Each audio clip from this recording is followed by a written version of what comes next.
the early years of this century, the British Royal Navy introduced a revolutionary new type of battleship. They were known as Dreadnoughts.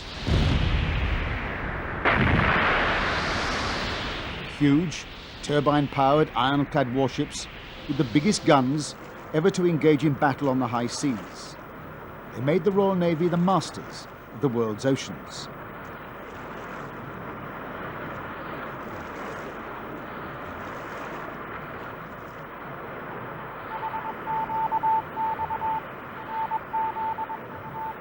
At about the same time, Marconi had invented wireless telegraphy, or radio. So now aboard the new ships, there was a new duty, the wireless operator, who kept the ships of the fleet, steaming the distant seas, in constant touch with their commanders at the Admiralty, here in Whitehall, London. Within a few years, radio was adopted by all the world's major navies, particularly the US and the German high seas fleets. It meant that their warships could range far and wide across the Pacific, the Atlantic, and the Indian Oceans, acting as powerful instruments of colonial power, always precisely controlled by their masters in Washington and Berlin and London. Prior to radio, it's worth recalling, the only way to send a message to or from a fleet at sea was to send it by ship, which might take several weeks. Radio transformed the role of fleets at sea.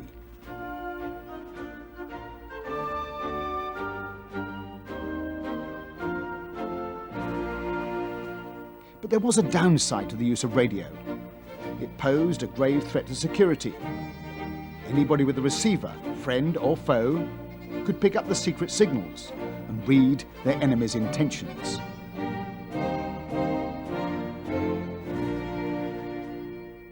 Radio, or wireless telegraphy, when it came into being at the turn of the century, turned out to be a great boon for navies. It enabled operational headquarters to control ships far away at sea. But radio had an enormous disadvantage in comparison to this advantage. Namely, it turned over every message that it sent to the enemy. How were they to eliminate this leakage of information? They began to use codes and ciphers to protect them. But on the other side, the enemy, to gain access to this information, developed code breaking, and it became, in World War I, for the first time, an important instrument of war. It was the beginning of the War of the Codebreakers that has gone on ever since. The German Navy signals were picked up in London in code as a meaningless jumble of letters and figures. It was a completely new problem for the Royal Navy. So they began to train a handful of men in this difficult trade. And then they had a huge stroke of luck. In the very early days of the war, the captain of a German warship made an elementary mistake, and it changed the course of the entire war. The cruiser Magdeburg was part of the German Baltic Fleet and was ordered to lay mines off a Latvian seaport and then, together with another warship and some fast torpedo boats, sail north to attack shipping, Russian shipping, in the Gulf of Finland. On the 23rd of August 1914, so just 2 weeks into the war, this little flotilla ran into dense sea mist just off the Russian coast.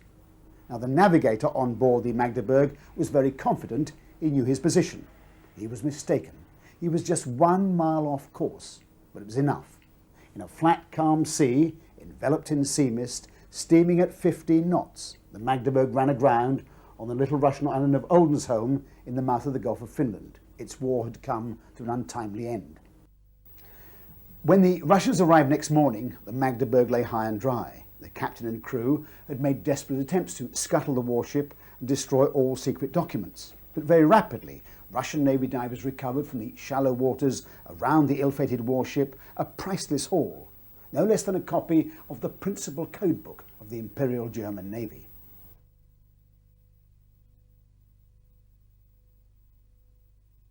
The Russians passed this precious codebook to Britain, and it ended up in room 40 of the old Admiralty building in London.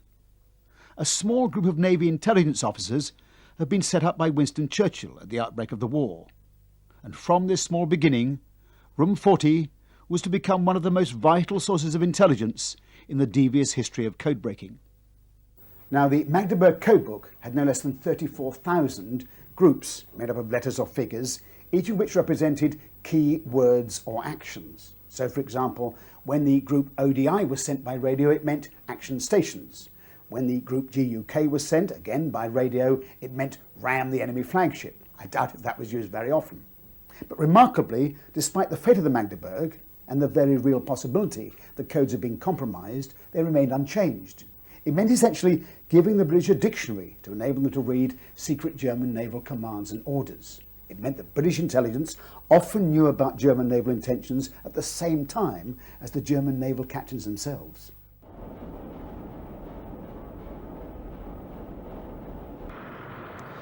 That was the case in May of 1916. It was the moment of truth, a turning point in the war. The codebreakers learned that the massive German high seas fleet, commanded by Admiral Reinhard Scheer, leading over 100 warships, was setting out to smash the stranglehold of the Royal Navy's Dreadnoughts in the North Sea. That was a formidable task. The Royal Navy was by far the largest and most powerful navy in the world. It had been created on what was called the two-power principle.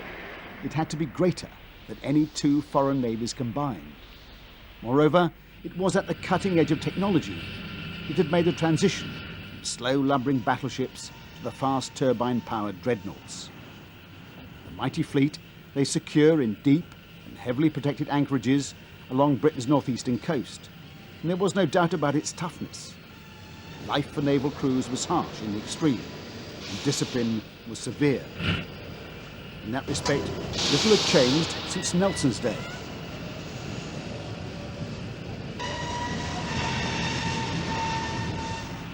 But morale was high right across the fleet. They were itching to get to grips with the enemy so close at hand, on the other side of the North Sea.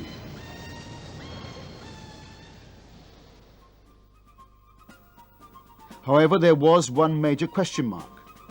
The Royal Navy hadn't fought a major fleet battle since Nelson's distant triumph at Trafalgar. They could dance the hornpipe now, but might they dance a less jaunty step to the music of the German guns?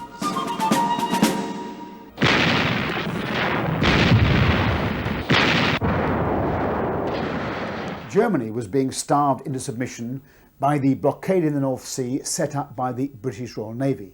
Now, the British Royal Navy had two main fleets, the Grand Fleet of mighty dreadnoughts, mainly here at Scapa Flow in the Orkneys, under the command of the somewhat introspective and withdrawn Admiral Jellicoe. Further south at Rosyth, on the Firth of Forth, there was the fleet of fast and deadly battle cruisers under the command of the charismatic Admiral Beatty. On the other side of the North Sea was the entire German high seas fleet at Wilhelmshaven on the Jade River under the command of Admiral Scheer. Now, the Germans intended to spring a trap. In simple terms, it was as follows. A fleet of fast battle cruisers would set to sea under Admiral Hipper as if to bombard British coastal towns. When Admiral Beatty came out with his battle fleet to respond, the trap would be sprung. The entire weight of the German high seas fleet, sailing just 50 miles astern, would be thrown against Admiral Beatty's battle cruisers to annihilate them. Now, the plan depended upon the fact that the British would know what was going on so late. It would be too late for the dreadnoughts under Admiral Jellicoe to take part in the action. And the destruction of Admiral Beatty's ships would cancel out the British advantage of numbers in the North Sea. When Jellicoe's dreadnoughts did get into the action, the German accurate gunners would wreak such heavy damage that Britain again would never be able to establish the blockade. Now, that was the plan. It was a good one. It had one flaw, and that was that the codebreakers in Room 40 knew about it within a matter of days of it being transmitted by radio to the German naval captains.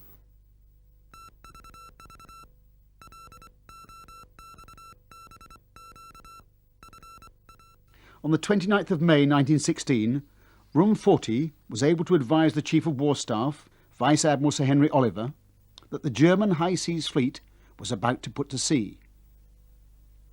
Admirals Jellicoe and Beatty were advised that the German fleet would put to sea on the 31st of May. The British now had a huge opportunity to destroy the German fleet once and for all, because of the codebreakers' skill. It turned out to be an opportunity thrown away before even a shot was fired.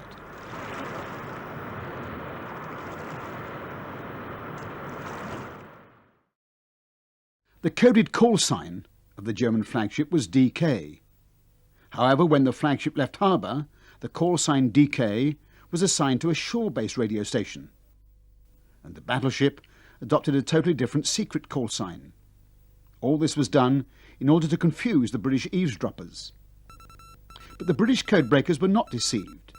They knew all about this ruse and used radio direction finding to listen to the German ships and track their actual movements. So on the 31st of May 1916, they knew that the mighty German high seas fleet had put to sea on a mission of destruction. However, there was a problem of human relations.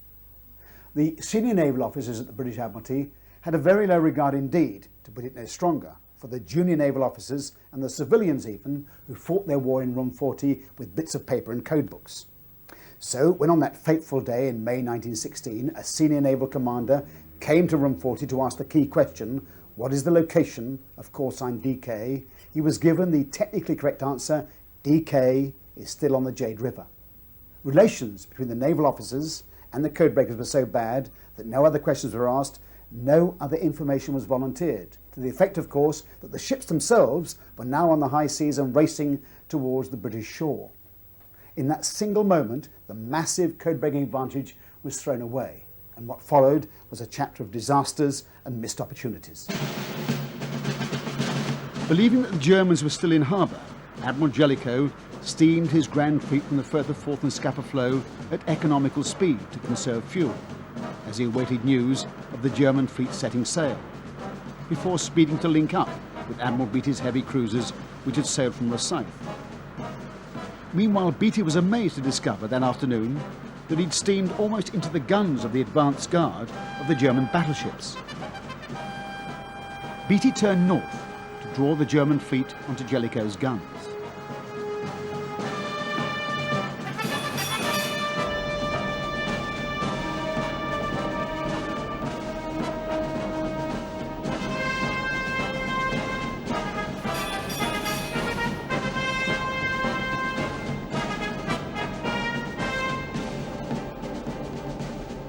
But in the next half hour, he lost 3 warships to excellent German gunnery.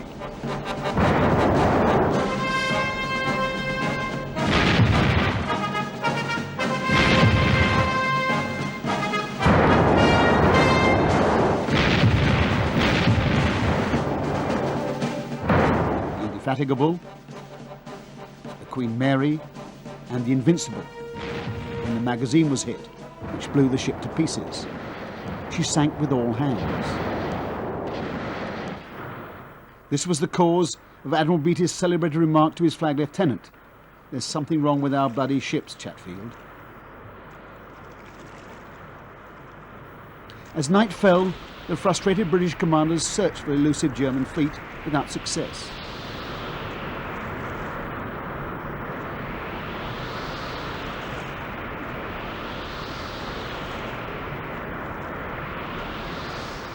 Next day, the Germans escaped back to the safety of the River Jade.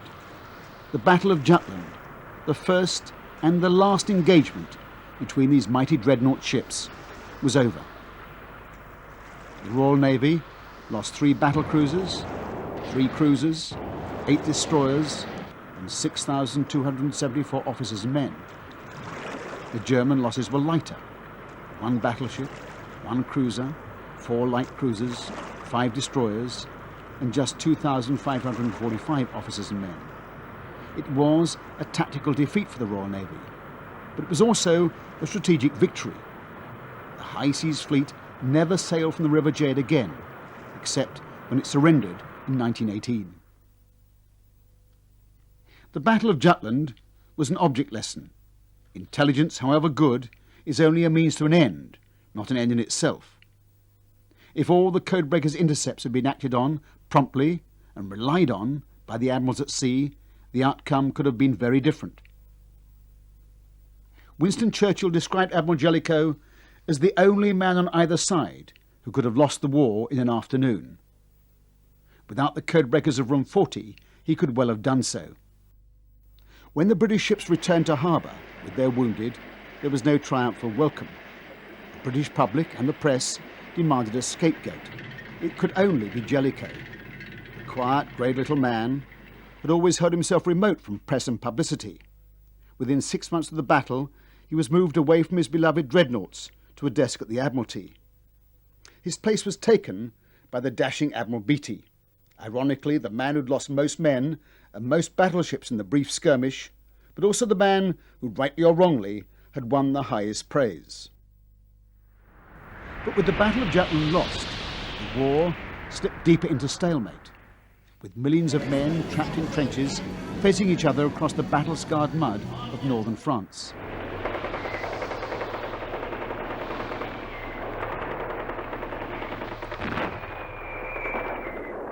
But once again, the codebreakers broke the stalemate with what has been called the most important intercept of the entire war.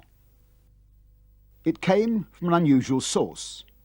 One of the first acts carried out by the Royal Navy when war started was to locate the German underwater transatlantic telegraph cables, which were promptly lifted and cut.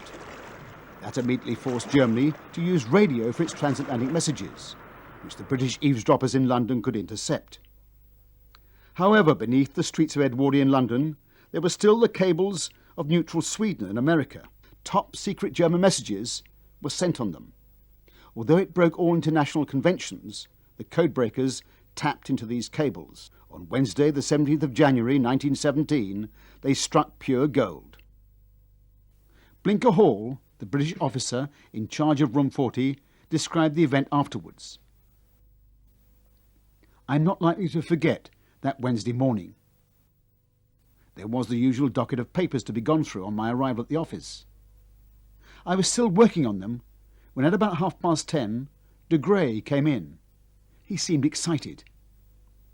'Sir, do you want to bring America into the war?' 'Yes, my boy,' I answered. 'Why?' 'I've got something here which might do the trick.' The something was a German diplomatic telegram sent by Germany's foreign minister in Berlin, Arthur Zimmerman, to the German ambassador Bernstorff in Washington. "Most secret, for your Excellency's personal information, and to be handed on to the Imperial Minister of Mexico by a safe route. We propose to begin on the 1st of February unrestricted submarine warfare. In doing so, however, we shall endeavour to keep America neutral. If we should not, we propose to Mexico an alliance upon the following basis: joint conduct of war, joint conclusion of peace, regain lost territory in Texas, New Mexico and Arizona. Your Excellency should for the present inform the President of Mexico secretly that we expect war with the USA. Our submarines expect to compel England to peace in a few months. Acknowledge, Zimmerman." The content of the cable was explosive. Germany was revealing that it was about to use the U-boats to sink any ship of any nation, including American ships, they intercepted on the high seas. Worse still, Germany was inviting Mexico into a war against still neutral America with a promise of huge territorial gains. The cable was dynamite. If handled properly and passed to President Wilson without revealing that British agents were tapping neutral Swedish and American, indeed anyone's cables they could get into, then the President would have little choice but to bring America into the war. The stalemate on the Western Front would be broken, and the British Allies were bound to sweep on to victory. The full text was passed to President Wilson early in 1917, with a cover story that it had been intercepted after it reached Mexico. In April 1917, President Wilson brought America into the war against Germany.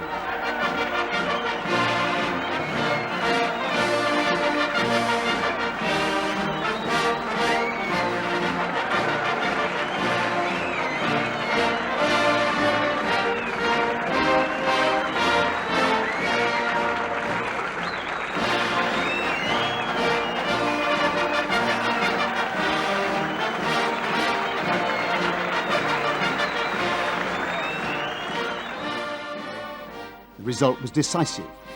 The arrival of thousands of fresh American soldiers with unlimited supplies broke the stalemate on the Western Front and swept the Allies on to victory. In November 1918, although not a single inch of its territory had been occupied, Germany capitulated.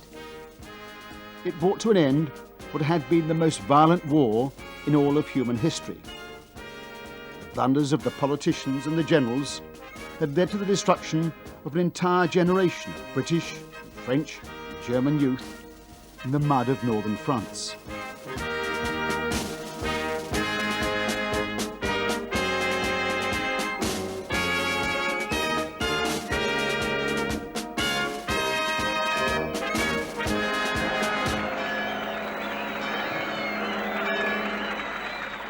The whole Western world went wild, rejoicing at the end of the war to end all wars.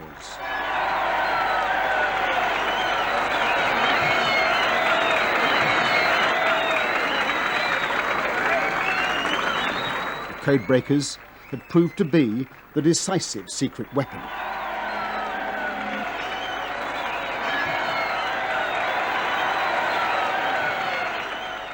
The Zimmerman telegram was the most important single code solution in history. It demonstrated an absolutely brilliant use of intelligence by Admiral Hall. Its importance, of course, was that it precipitated America into the Great War on the side of the Allies. And for the first time, intelligence had had a significant effect on the course of world events. Not long after the end of hostilities, Winston Churchill, who had been First Lord of the Admiralty, revealed in his memoirs just how important a role the codebreakers of Room 40 had played. German commanders were stunned that their signals had been penetrated. Nowhere did that message strike home more forcefully than in the mind of a young U-boat commander, Karl Dönitz, who was to command the entire U-boat fleet in World War II. He had seen just how close the U-boats had come to breaking the naval blockade. He determined at that moment that never again would Germany's naval codes be broken. For the USA too, the exploits of Britain's Room 40 had proved their war-winning power. A young and brilliant American codebreaker named Herbert Yardley had been sent across to gain experience from the British. He returned to Washington to play a central role in America's top-secret code-breaking operations against the Japanese. But that's another story.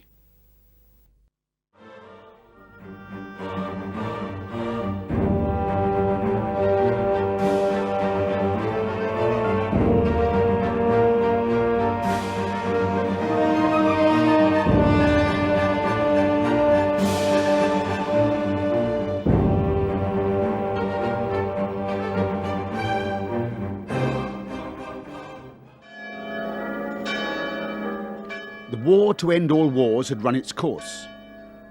Right across America and Europe, people poured out onto the streets in a spontaneous eruption of joy and delirium at the end of this terrible conflict. Peace would bring its own problems soon enough, but for a time, the only concern was to bring the boys home, out of the hell and havoc of Northern Europe, to a hero's welcome, bands and parades, and the arms of their loved ones. This demobilisation also applied to Whitehall, to the men of Room 40, who had fought their war with pen and paper behind closed doors. A few stayed on to form the nucleus of a future intelligence unit, but most returned to the dreaming spires of Oxford and Cambridge from which they'd been recruited. They were sworn to secrecy, never to talk about their wartime activities, or to reveal any part of their knowledge of the German codes. No one broke that oath. But rank hath privilege. The first Sea Lord, the highest-ranking British Admiral, Jackie Fisher, couldn't resist telling the secrets he knew of Room 40 in his book of memoirs published in 1920. Never one to be outdone, Winston Churchill, the ex-First Lord of the Admiralty, joined in with his bestseller, The World in Crisis, published in 1923. In it, he gave an embellished and colourful account of the capture of the German cruiser Magdeburg and the German naval codebooks in 1914. Churchill wrote a very dramatic account of the whole episode. He writes, "The body of a drowned under-officer was picked up by the Russians a few hours later. Clasped in his bosom by arms rigid in death were the cipher and signal books of the German Navy. Now, as a matter of fact, the code books, the copies of the code books captured by the Russians and now held by the Public Records Office in London show no signs of ever having been immersed in water. But leaving aside that poetic license, Churchill's revelations were a complete disaster. The German High Command fought the entire war convinced their codes were utterly secure. They had no idea the British codebreakers, the men of Room 40, were reading their most secret signals. To learn that in the aftermath of an abject national surrender aroused a storm of anger amongst the entire German military hierarchy. They determined it would never happen again. They went on a quest for the unbreakable cipher system. The first clues to the success of their search were picked up in, of all places, Poland, a country that throughout European history has been constantly preyed on and overrun by its two powerful neighbours, Russia and Germany. Poland was a country with very limited manpower and outdated military equipment. Polish generals knew that if attacked, to have any chance at all, they would have to position their armed forces with speed and foresight. And for that to happen, they had to be able to predict their enemy's intentions. To that end, they had developed one of the finest code-breaking organisations in the whole of Europe. In 1920, for example, Polish army codebreakers had broken the Russian codes, and as a consequence, despite being outnumbered and outgunned, they were able to repel a Russian invasion. But the Russians were not the only enemy at the gates. The shadow of Germany's resurgent military power cast a gloom over the country. Codebreakers in 1920s Warsaw focused on the German military codes with great success. They were able to read much of the German army signals traffic on a daily basis, all the way through the decade following the end of the Great War. Then suddenly, on July the 15th, 1928, the German signals changed abruptly. It was as if a shutter had come down. The messages became unreadable. The Polish codebreakers tried everything they knew, but without success. They guessed the Germans had introduced what they'd long been fearing, namely a multi-layered system of ciphers produced entirely by a machine. Now, theoretically, that was unbreakable. To understand how it works, we have to know something about codes and ciphers. Military codebooks work in very much the same way as telephone directories.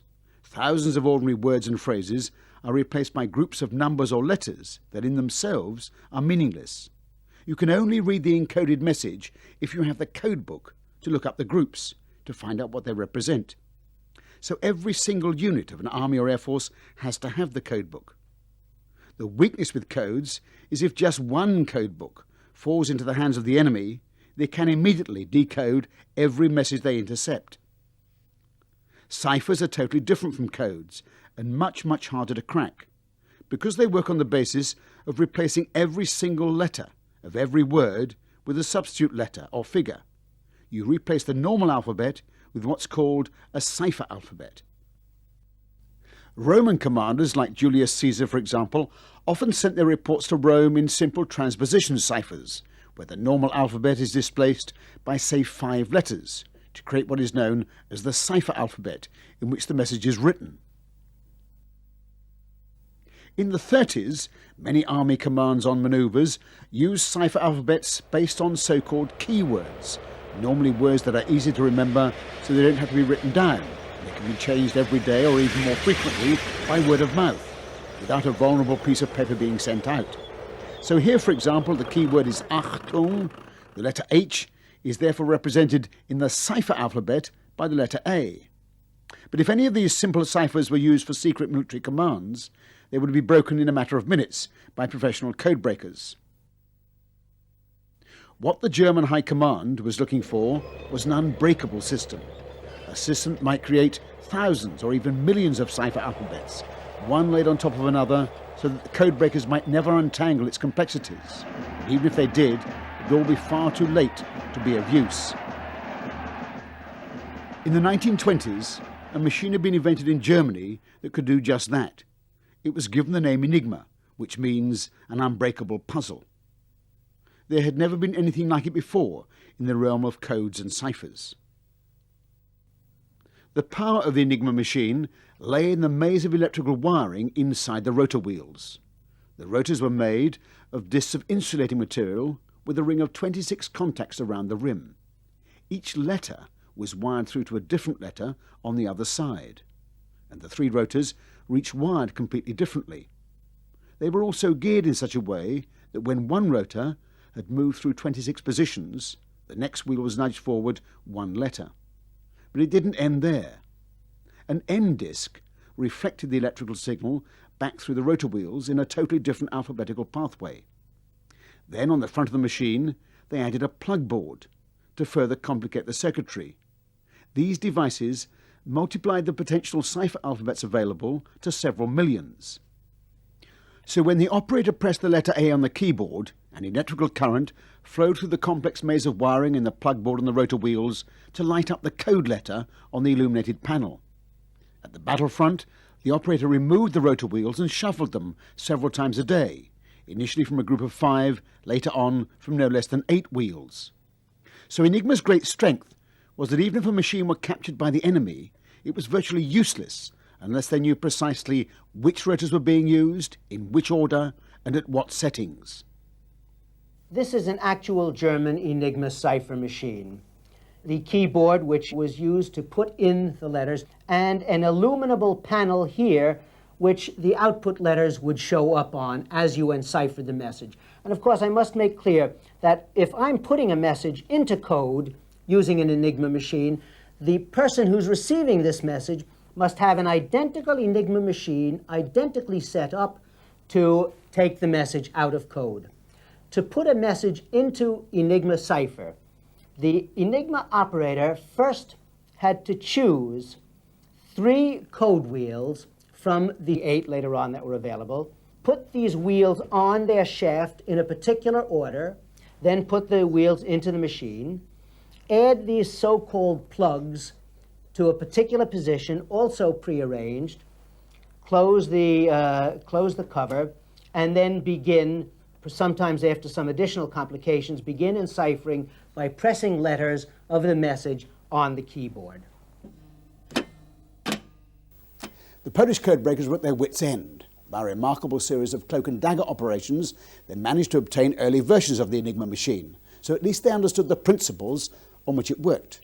But that didn't help them to break the messages produced on a daily basis by the German army because they didn't know how the machine was set up. Now, to tackle that problem, they set out on a seemingly impossible journey, namely to create a mathematical model of the entire Enigma machine.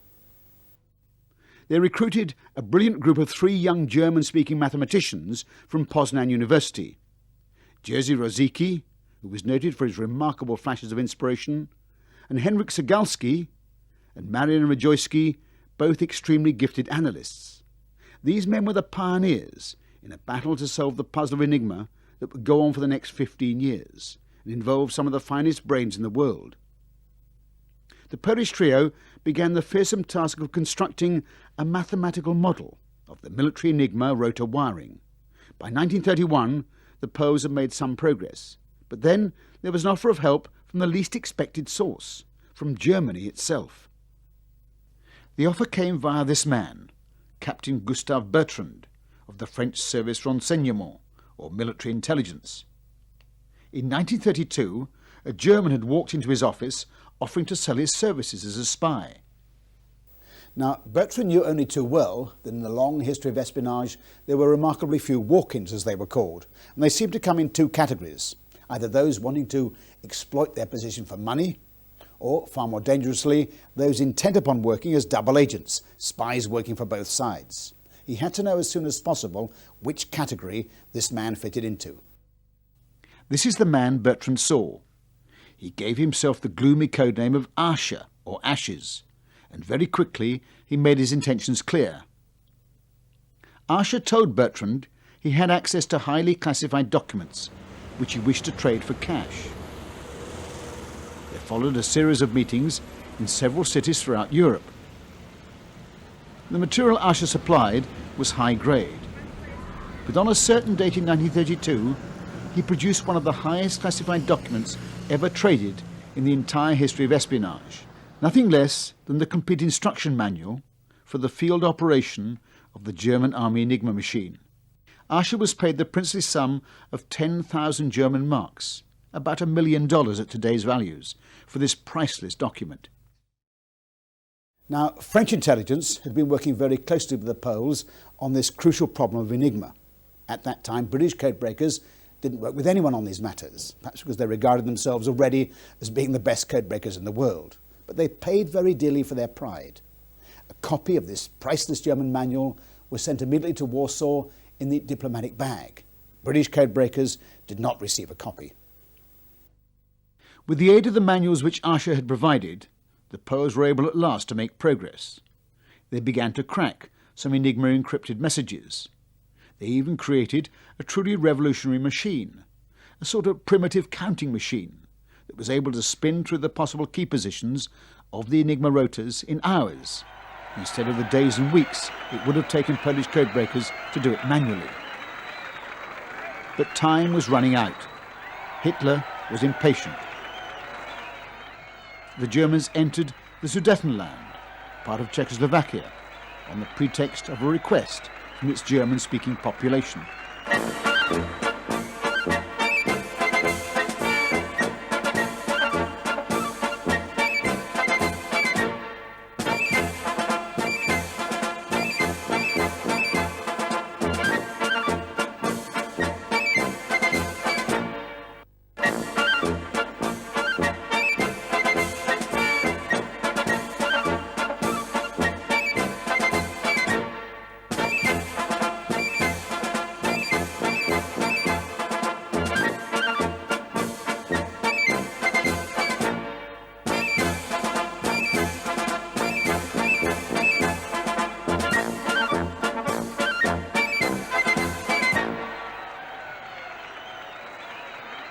No one called Hitler's bluff. The Germans had already occupied Austria, with scarcely a shot being fired.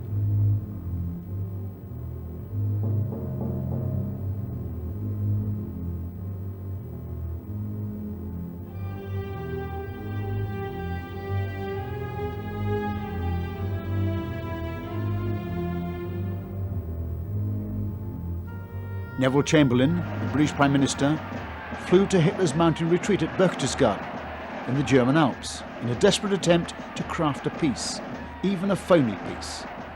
The world held its breath. Was Europe to be plunged into war for the second time in a generation? I had another talk with the German Chancellor, Herr Hitler. And here is the paper which bears his name upon it as well as mine. The message of peace in our time was as frail as the paper it was written on. The summer of 1938, German troops exercised on the Polish frontier. Hitler demanded the return of lost German territory in Poland. Even at this 11th hour, the hope was that Hitler was playing at brinkmanship, that his bluff could be called.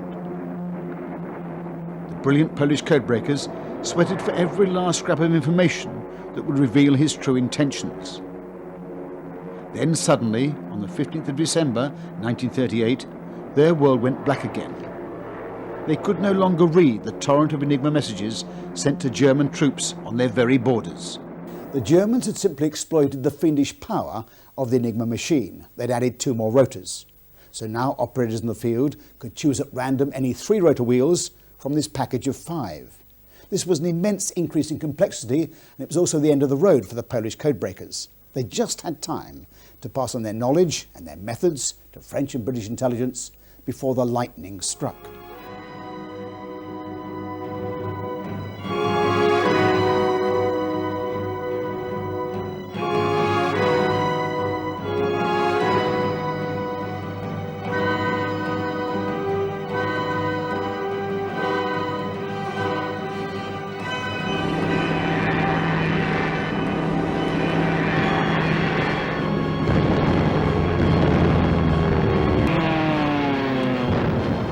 It was Blitzkrieg or lightning war, a wholly new form of warfare, more violent than anything the world had ever seen.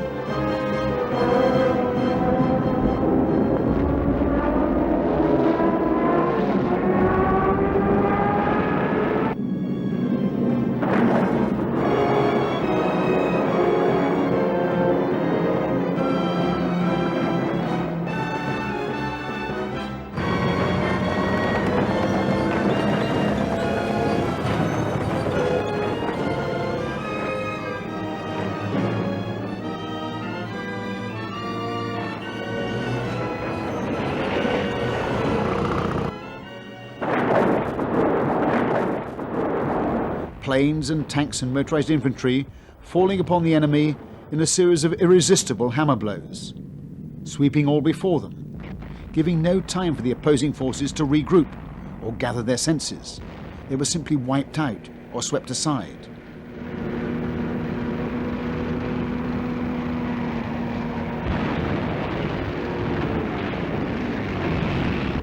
At its heart lay the power of Enigma.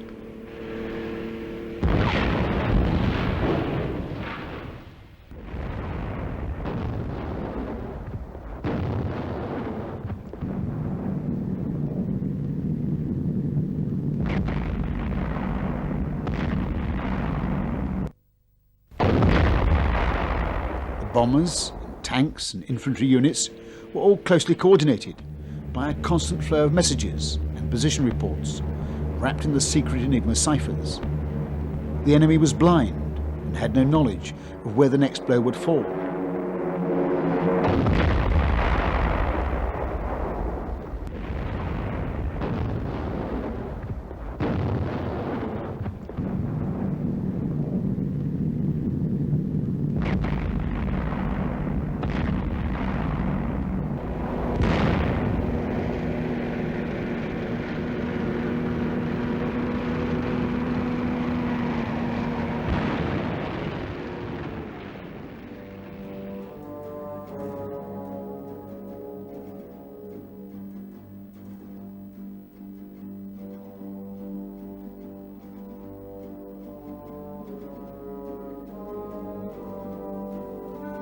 Poland fell in 2 weeks.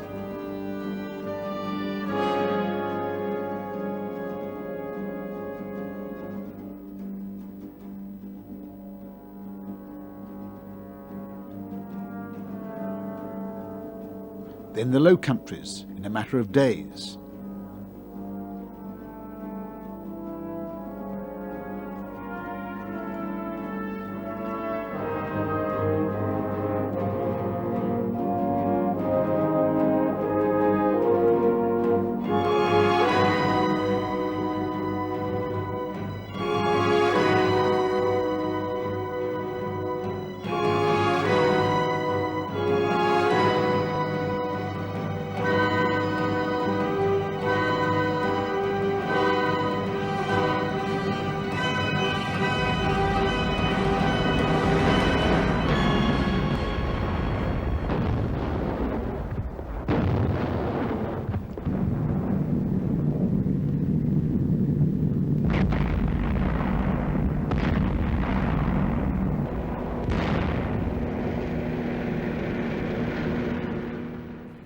Then France.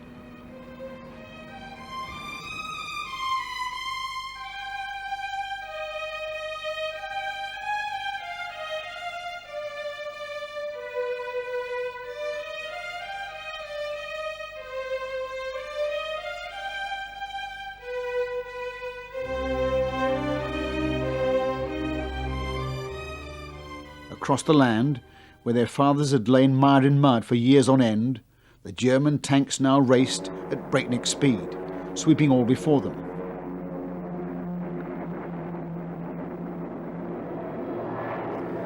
In just 6 weeks, the German armies had reached the Channel coast at Dunkirk and virtually destroyed the entire French army and the British Expeditionary Force.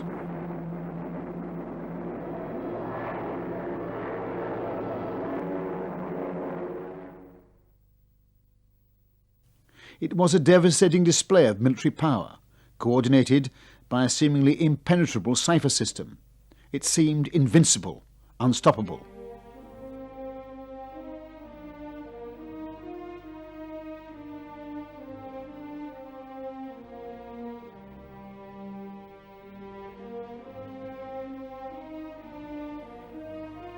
To rub salt into the wounds, Hitler received the surrender of France in exactly the same railway carriage as Germany had surrendered at Versailles in 1918. He now ruled Europe from the Atlantic coast to the Urals. Britain stood alone, the remnant of its forces that had escaped the German onslaught, demoralised and disarmed. As the Battle for Britain drew near, Winston Churchill marshalled some of the most gifted British linguists and mathematicians at a secret country house outside London. For the embattled island to survive, they had to break the Enigma.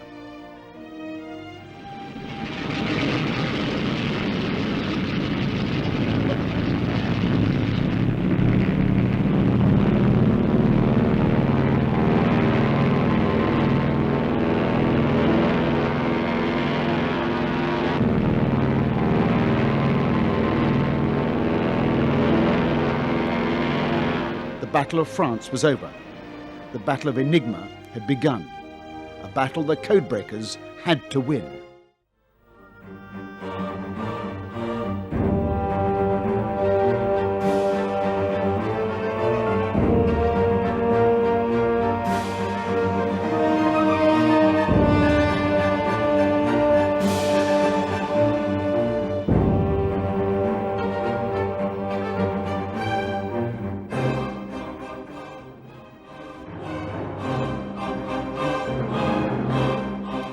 America had only been in the war for some 18 months. The conflict had hardly touched the lives of the civilian population. But the relief at the armistice in November 1918 was as great in America as in Britain and France. People really did believe that the peace that had been won at such great cost signalled the end of all major wars.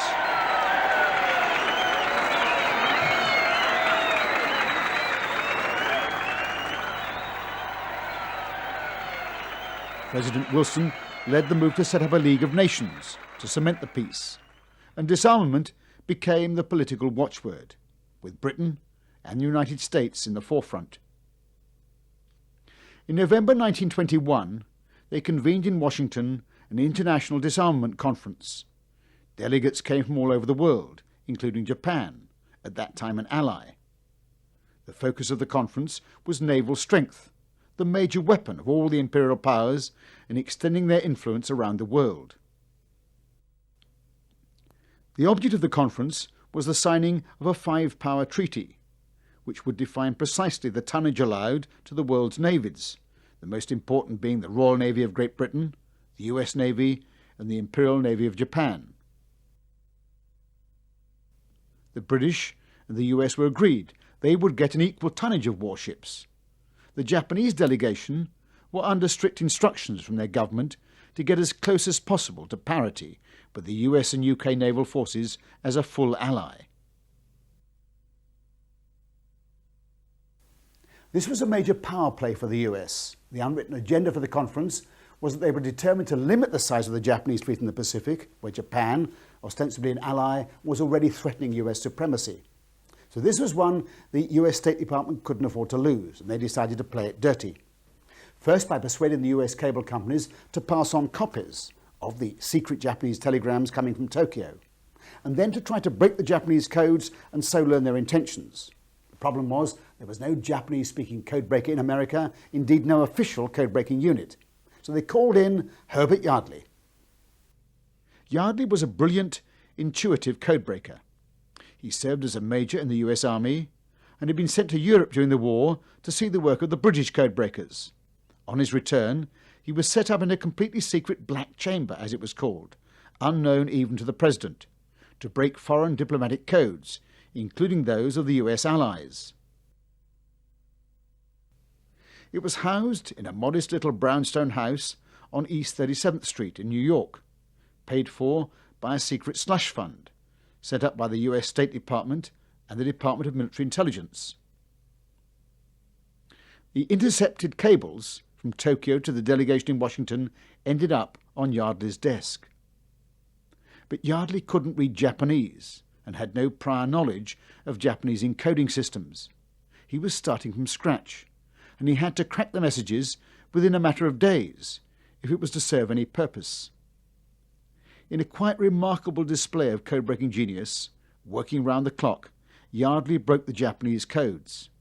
He learned to his great surprise that the Japanese negotiators were being instructed by Tokyo to back down if it looked as if resistance would cause severe friction with the US. It was a crucial moment in the negotiations.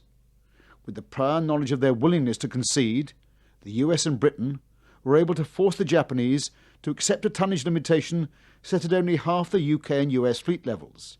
It was a major political victory.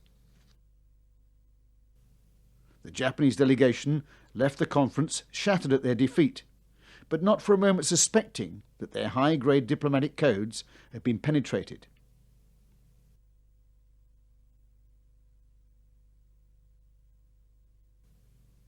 The American Secretary of State, Charles Evans Hughes, had every reason to be pleased by the triumph, but it is by no means certain that he knew just how that victory at the conference had been achieved, that the State Department was funding what was in effect an illicit, undercover code-breaking operation. That was to prove Yardley's downfall.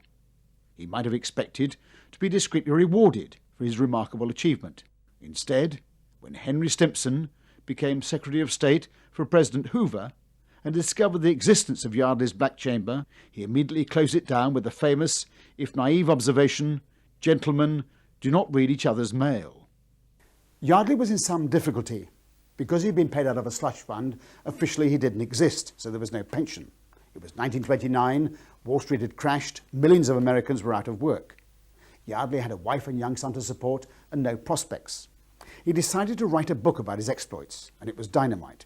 Yardley spilled all the beans. The secret spying on the British, French, Russian and Japanese diplomatic codes, the full story behind the deception at the Washington Conference, and much more.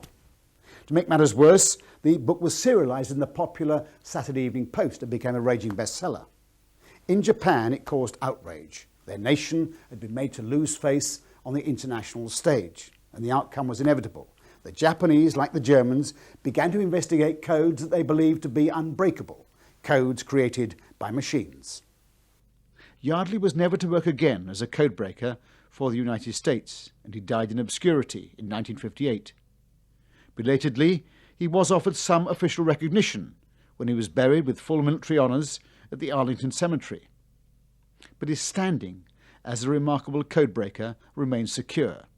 Historian David Kahn. Herbert Yardley was one of the most remarkable characters in the history of cryptology. He was a womanizer, he was a poker player, and he was a drinker. But he was also an extraordinarily excellent codebreaker.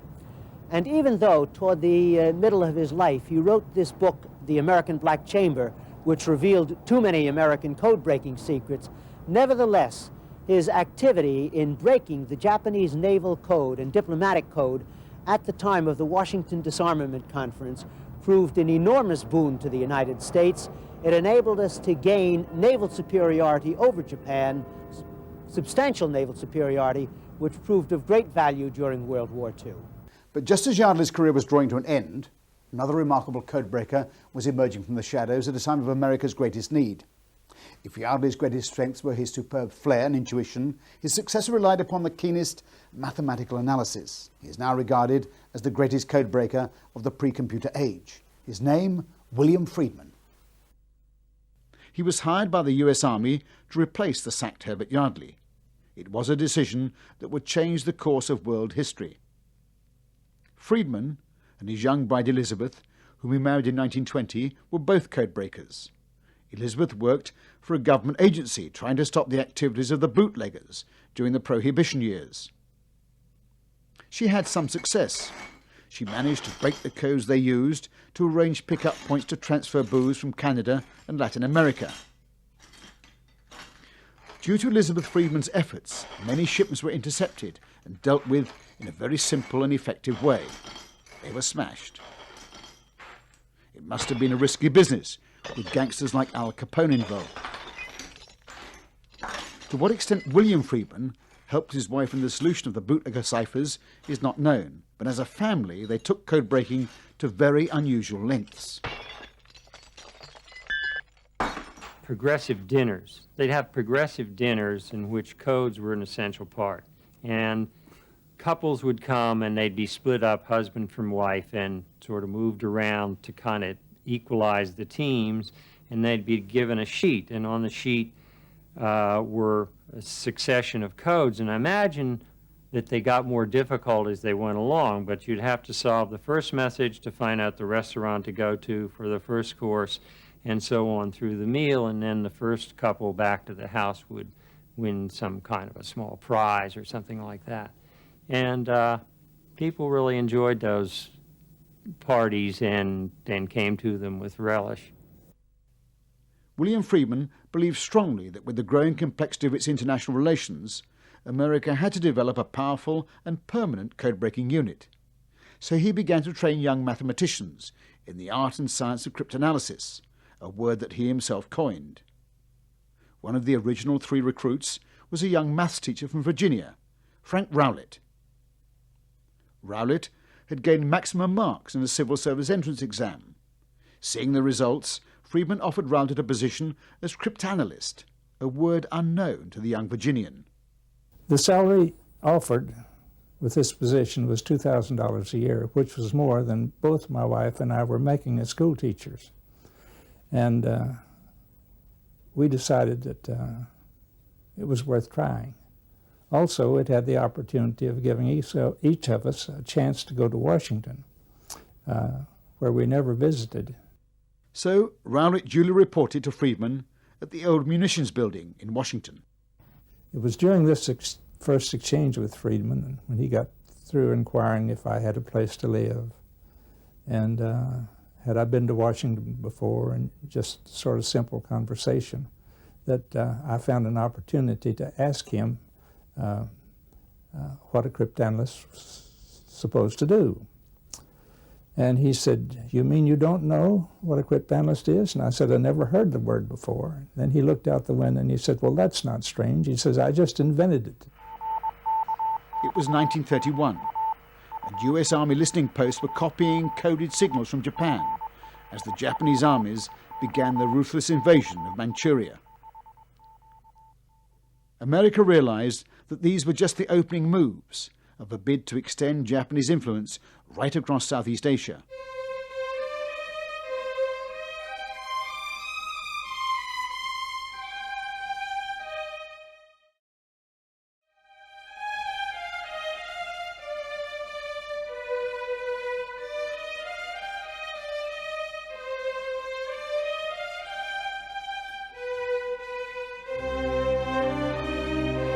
Japan had also built a huge new fleet, new battleships and new aircraft carriers, far beyond the tonnage provisions of the Washington Treaty signed just 10 years before.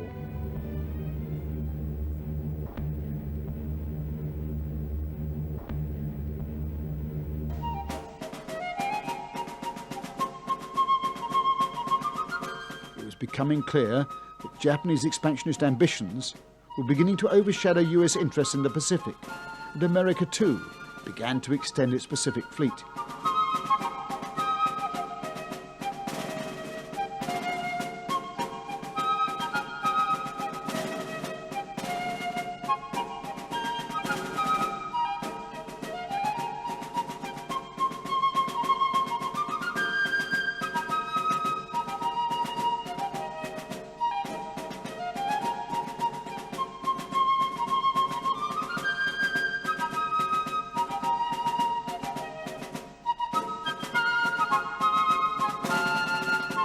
Throughout the late 1930s, as the Japanese relentlessly overran China, their increasing military radio traffic was being intercepted and decoded by Friedman's small group of codebreakers using the classic methods of analysis that Friedman had developed.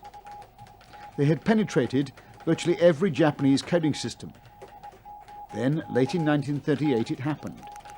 US Army radio intercept stations in the Pacific began to pick up ciphers that US codebreakers could no longer read. At first they were baffled. Then they realized that the Japanese, like the Germans, had switched their high-grade diplomatic traffic to machine-generated codes that were regarded as being virtually impregnable. Friedman did not, of course, know the Japanese name for the encoding machine, so he codenamed the new unreadable cipher Purple.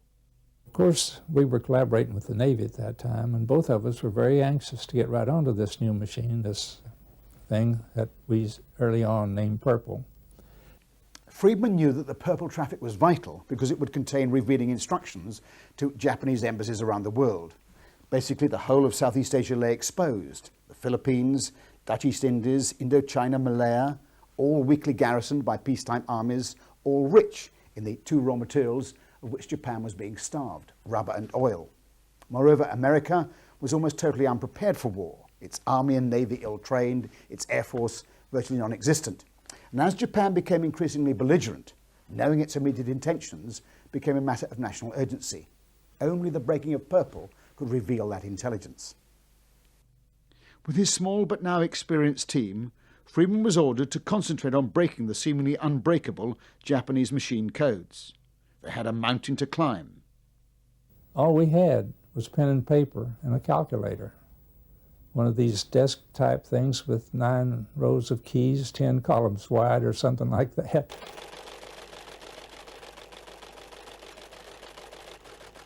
The great strength of machine codes is that they create billions, trillions indeed, of cipher alphabets, layer upon layer of complexity.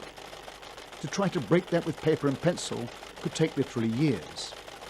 To speed things up, Friedman modified 3 early IBM business tabulating machines as crude computers. His objective, put simply, was to try to create a detailed mathematical model of the Japanese machine so that a replica could be built. Day after day, 24 hours a day, the IBM machines tested millions of possible solutions, but progress was painfully slow. A major problem was the alien and opaque nature of Japanese, which few Americans then understood. And time was running out. The Second World War had broken out in Europe, as Friedman's team worked on in total secrecy. They laboured round the clock, virtually sealed away in room 3416 of the building on Constitutional Avenue in Washington. Friedman drove himself relentlessly as the team inched its way down through the layers of mathematical complexity. Slowly his health gave way under the strain. He became old before his time. But slowly, steadily, patterns were emerging. Friedman must have known about the Enigma machine. Indeed, some of his team argued that Japan probably borrowed Enigma machines to create the Purple Code. Friedman reasoned against that on the basis that Purple was a diplomatic code sent to and from embassies. Therefore, they didn't have to be restricted to a small field machine, which Enigma was, ideal for short tactical messages, but totally unsuited for long diplomatic signals. And of course, he was perfectly right. Friedman may have had some assistance from espionage because his achievement was so colossal, we just don't know. But the breakthrough came when he reasoned that the Purple machine must work using the selectors and relays from an automatic telephone exchange. The array of telephone selectors, the heart of the Purple machine, created trillions of possible cipher alphabets. Theoretically, it was completely unbreakable. Working only from intercepted messages, over a period of 18 months, Friedman and his team had climbed the mountain. They produced a replica of the unseen and unknown Japanese enciphering machine. It was a staggering achievement. This is that historic Purple machine, only allowed to be filmed for the first time 50 years after the war. Basically, it consists of 2 state-of-the-art typewriters plugged together via a complex battery of relays and plug boards, creating an impenetrable electrical maze. But to use it, you simply typed in the message on one side, it was typed out in the Purple code on the other side. If Friedman's solution was correct, then his replica would work in reverse, deciphering the intercepted signals. In August 1940, Leo Rosen and Frank Rowlett ran the first test run. I was working with Rosen. This was about 6:30 or 7 o'clock at night because we wanted to finish this thing. We'd waited so long for it. We just couldn't wait any longer. And so I got a message, and we set up the machine to the indicator, and I started typing. And the first few groups, the first 3 or 4 that I typed in the machine came out beautifully on the other end. The Japanese plain text that we knew because we'd saw the message by hand earlier had to come out. And then all of a sudden the machine stopped operating. And after a little puzzling about it, Rosen concluded that we had failed to put in relay. that was needed a condenser over the relay points that was needed for the master relay. And so we got hold of one of those, and he installed it, and lo and behold, it worked just like a charm from then on. So we were ready to demonstrate it to the chief signal officer next morning, and also to Friedman and General Lakin, and the others who were in the chain of command that were interested in what we were doing. And what was their reaction? Amazement and great pleasure. The breaking of Purple was also the breaking of Friedman. He basically retired. But his achievement ranks very high indeed in the annals of codebreaking. David Kahn again. William Friedman was probably the most brilliant cryptanalyst we've ever seen. He engendered theoretical ideas which took cryptography out of its kind of primitive land into the new world of statistical analysis in a very sophisticated way. And later on, in the 1940s, early 1940 and 41, he led and organized and directed and inspired the team that, using some of his techniques, cracked the Japanese Purple cipher machine, which was quite possibly the greatest feat of cryptanalysis the world had ever seen.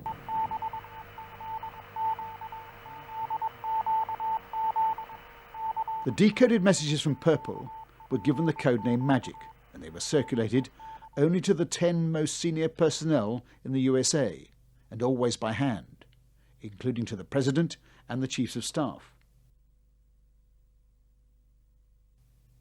On December the 1st, 1941, the codebreakers revealed that Tokyo had instructed all its embassies to destroy all code and cipher machines, except one in Washington.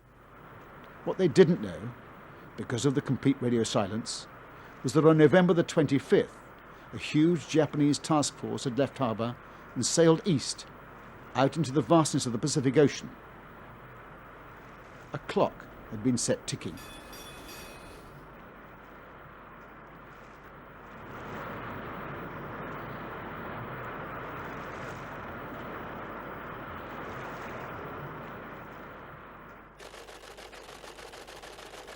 On the evening of the 6th of December 1941, the codebreakers in Washington intercepted a long and involved message to the Japanese embassy in Washington with strict orders not to pass it on to the US government before 1 p.m. the next day. It certainly didn't declare war. Essentially, it broke off relations. President Roosevelt was reading the decoded message that same evening. But it wasn't until late next morning, Sunday the 7th of December, that the generals in Washington made the connection. 1 p.m. Washington time actually was dawn in the Pacific. It was too late.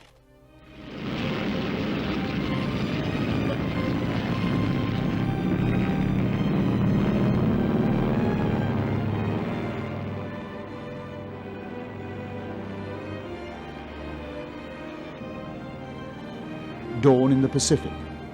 The Japanese fleet had reached its target. The attacking aircraft were already taking off from the fleet carriers, shaping course for a still sleeping island, the island of Hawaii, on a still, calm Sunday morning. Friedman and his team had done a brilliant job in breaking Purple. With only a fraction more luck, the attack on Pearl Harbor might have been detected, and the whole course of the war in the Pacific profoundly altered.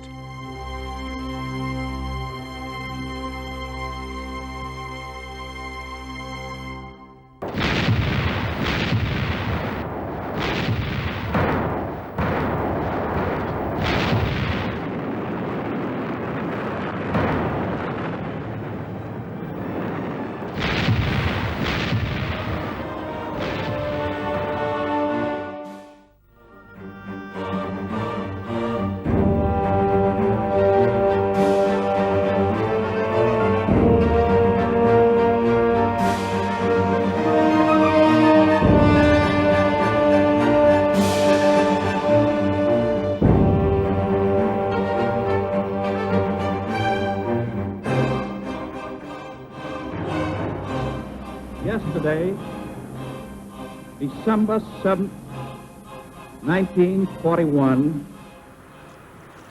a date which will live in infamy. The United States of America was suddenly and deliberately attacked by naval and air forces of the Empire of Japan. Japan has therefore undertaken a surprise offensive extending throughout the Pacific area. The facts of yesterday and today speak for themselves. With confidence in our armed forces, with the unbounding determination of our people, we will gain the inevitable triumph, so help us God.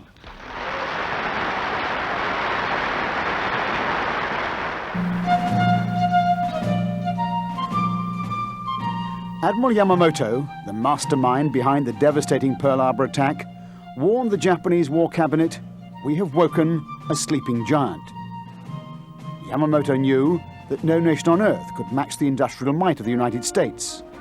The knockout blow against the US fleet was designed to give the Japanese time to inflict a series of crushing defeats on the US Navy in the Pacific to force them to negotiate a rapid peace on Japanese terms.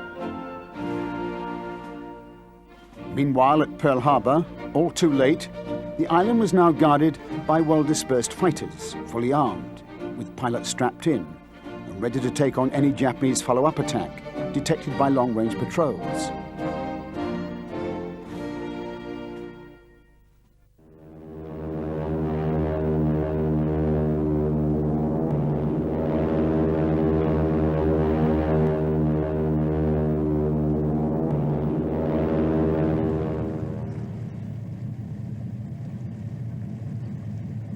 As the naval base raced to put itself on a war footing, on the deck of the submarine USS Grayling, Admiral Chester Nimitz, an ex-submariner himself, hoisted his flag as the new Commander-in-Chief of the US Pacific Fleet. He had a huge mountain to climb. Meanwhile, following the attack, the hatred of the Japanese was intense. All ethnic Japanese, 37% of the pre-war island population, had without exception been evicted from their homes and interned. For the US Navy codebreakers on the island, it robbed them of their vital Japanese speakers. Pearl Harbor became an island under siege. Nimitz knew that he didn't stand a chance against the Japanese fleet unless some of the battleships were repaired, however badly damaged they'd been. But effectively, he had just 3 fleet aircraft carriers, which had not been at Pearl Harbor. They now stood between Japan and complete victory. From Hawaii, long-range Catalina reconnaissance aircraft flew to the limit of their range, searching for any signs of a Japanese force. The question was, where would the next attack fall? Nimitz was desperate for some clue, and it could only come from one source, his codebreakers. Following the Pearl Harbor attack, the series of conquests promised by Admiral Yamamoto had created a vast Japanese Greater East Asia Empire, which covered a huge area of the Pacific. 10% of the Earth's surface now lay under Japanese rule.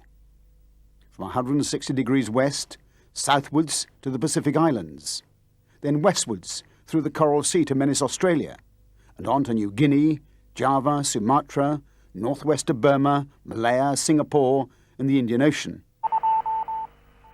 The codebreakers worked round the clock to penetrate the Japanese battle plans. These were encrypted in a tough, high-level code called by the Americans JN25. Initially, all the codebreakers could do was to use the intercepted radio signals to position enemy transmitters, both ashore and afloat. But although they had no idea what the messages contained, the sheer volume of traffic suggested the build-up to another attack. The messages were intercepted by secret US listening stations and then sent via secure undersea cables to the codebreakers, working in a bunker in Pearl Harbor, struggling to decode the JN25 signals. JN25 was the Japanese Navy's main operational code, whereas the purple machine was a diplomatic cipher used by the Foreign Office and the diplomats. Purple was difficult to solve, but once solved was easier to go along with. On the other hand, JN25 was a more difficult code to solve, not because of anything inherent in it, but because we had fewer intercepts, therefore less to work on. JN25 was a numerical code. It consisted of over 45,000 five-figure code groups, which stood for key Japanese words and phrases. To these basic five-figure numbers, they added random numbers, taken from a top-secret codebook. Two numbers were added together by non-carrying arithmetic. Finally, the message was transmitted as a string of apparently meaningless numbers. In Pearl Harbor, Commander Joe Rochford was ordered by Admiral Nimitz to attack the JN25 code as a matter of supreme urgency. Without exaggeration, America's fate depended on it. His chief codebreaker was Tom Dyer. Everybody was drafted in to help, even the bandsman from the sunken battleship California. It was Dyer's genius to use the then brand new IBM tabulating machines to help number crunch. The task was to try to match numbers in the intercepted messages to actual Japanese words. A mammoth task in that pre-computer age. On top of that, he had to train men on crash courses to learn Japanese, the most difficult written language in the world. Well, the language is so foreign, if you forgive the expression, to non-Orientals. It's a completely different concept of pictographs, basically pictures representing words and ideas.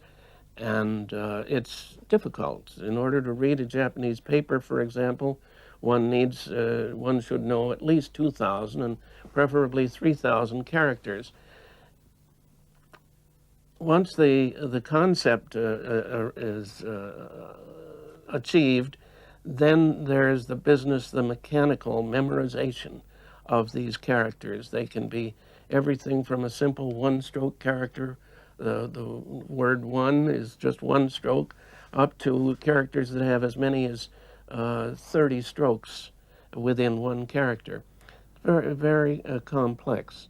A major problem was the use in Japanese of what are called homophones, words which sound the same, but which have entirely different meanings. A good example is the word that is now a name of a popular watch, a Japanese-made watch, Seiko, S-E-I-K-O. It's made up of two characters, and offhand I can think of 4 or 5 different meanings, totally different meanings. In addition to the watch name, there is a word Seiko, which means success. There's a word starlight, steel manufacturer, sexual intercourse is one meaning of Seiko. A perfume is another one.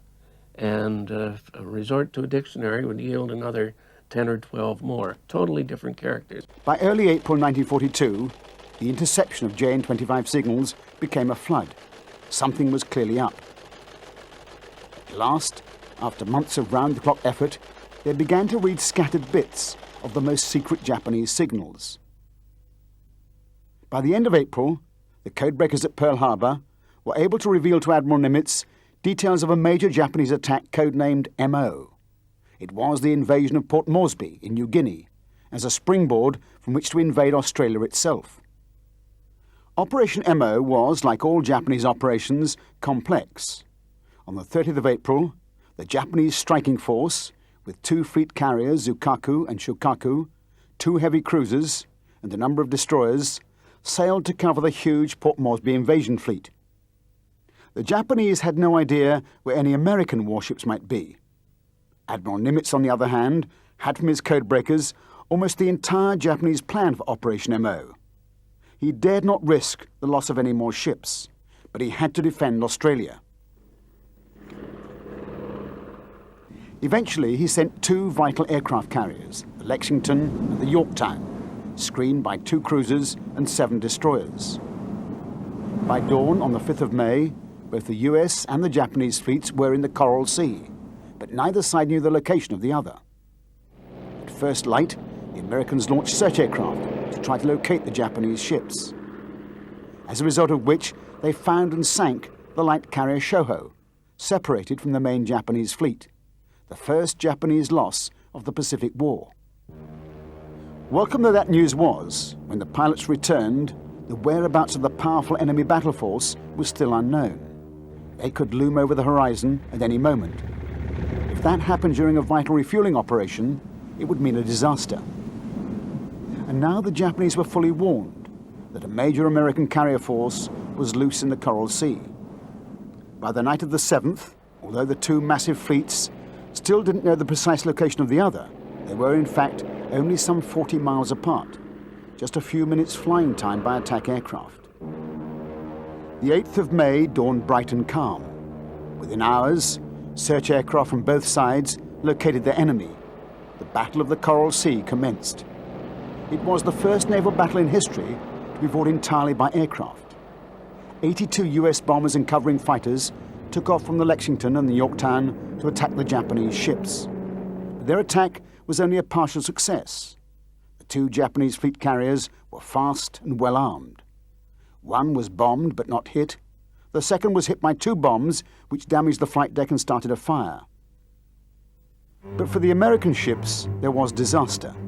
The Yorktown was hit by a single 500-pound bomb which started a fire below decks. And the USS Lexington, Lady Lex, the first heavy carrier of the US Navy, was mortally wounded and had to be abandoned, with 216 of her crew dead and with 36 aircraft still on board. Thus ended the Battle of the Coral Sea. The Japanese invasion of Port Moresby had been stopped, but the Americans had lost the Lexington and had the Yorktown badly damaged. Admiral Nimitz now really had his back to the wall. And the American pilots had learned that their aircraft were totally outclassed by the Japanese Zero fighters. Japan was poised to win control of the entire Pacific Ocean. Admiral Yamamoto now knew that he could win the war if only he could force a major decisive battle before the Americans could get their production machine going at full speed. Admiral Nimitz had one remaining decisive weapon, the codebreakers at Pearl Harbor. He now relied totally on their ability to break JN-25 to avoid a crushing defeat. Following the Battle of the Coral Sea, the US Navy went on to full alert. Admiral Nimitz knew that Yamamoto was poised to strike with a decisive blow, while the balance of forces was so heavily in favor of the Japanese. The US Navy, softened by long years of peace, trained to become battle-hardened before the blow fell. Nimitz now had just 3 fleet carriers, the Yorktown, the Enterprise, and the Hornet. The code-breaking unit at Pearl was codenamed Hypo. Its very existence was a closely guarded secret. It was located in the basement of a secure building inside the Navy Yard. The small team sifted through thousands of intercepted Japanese naval signals.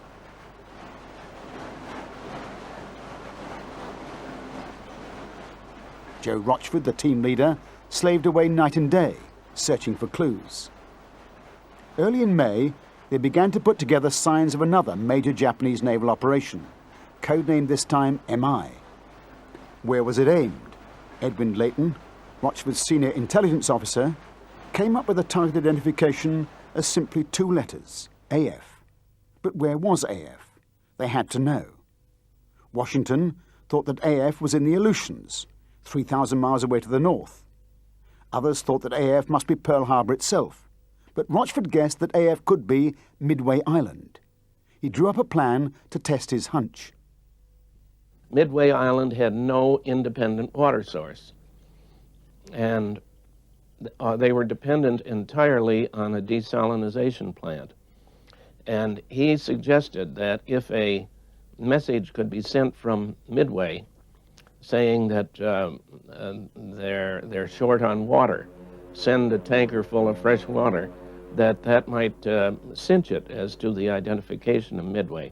So they got Admiral Nimitz's approval for it, called the commanding officer at Midway, told him to send a message in a low-level code that said they needed fresh water.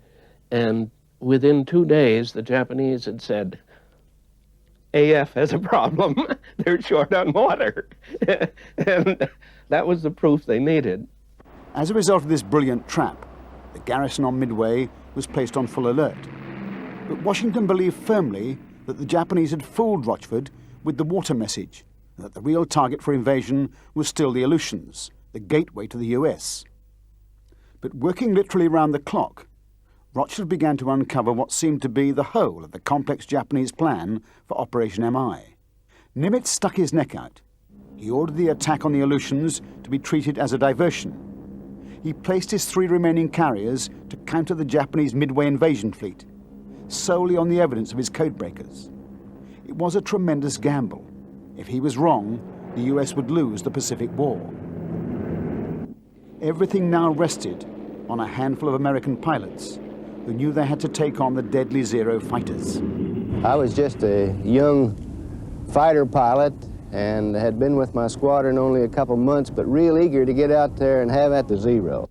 As all of us in the squadron were, we were fired up to go, and we had one of the rudest shocks in our life when we first encountered the Zero. We never expected anything like it. It was such a tremendously maneuverable airplane that it was unbelievable. The first time I know that I had one in my sights, I was just ready to punch the pickle, and away he went, zoo, right out of my sight. And it was unbelievable. Well, Zero could outmaneuver us all over the place, but the Zero could not take any punishment. If you got a good burst in Zero, why, it would blow right away. So that was our advantage over the Zero. Yet 1 for 1, it was a bad day to fight a Zero. As the American Wildcat fighters maneuvered on the carrier decks, Washington held its breath. Was Nimitz right? The answer soon came. Search planes located 4 huge Japanese carriers heading for Midway. They were undoubtedly the main strike force. Navy gunners prepared to defend their ships. From Midway, Army Flying Fortress bombers took off to bomb the Japanese carriers, which were only 200 miles out from the island. The bombers had barely left when the first wave of Japanese planes arrived over the island. John Ford, the Hollywood director, happened to be on Midway filming for the US Army. This is film he took during the actual enemy attack.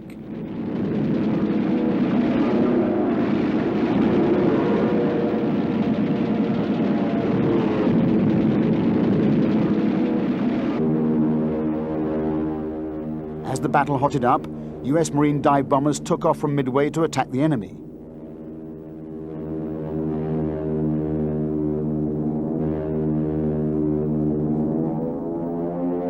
But most of the defending fighters were shot down by the more experienced Japanese pilots. The attacking aircraft controlled the skies over the island.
As the Japanese attack planes returned to their carriers, a wave of American aircraft left the teak decks of the Enterprise and the Hornet and set course for the enemy ships, now 200 miles away.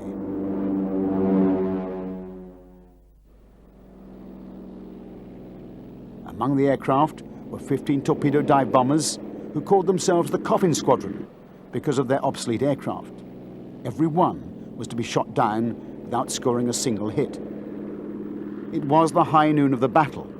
On the decks of the Japanese carriers, the aircraft were being hastily refueled and rearmed for a follow-up attack.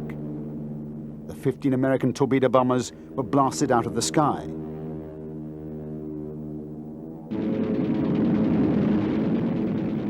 But high above the battle, the dive bombers, which had taken off from the Enterprise, led by Lieutenant Commander Wade McCluskey, were searching for the enemy carriers. As he was about to turn for home, he just glimpsed far below a Japanese destroyer turning at full speed. It was the moment of fate. The aircraft peeled into the attack.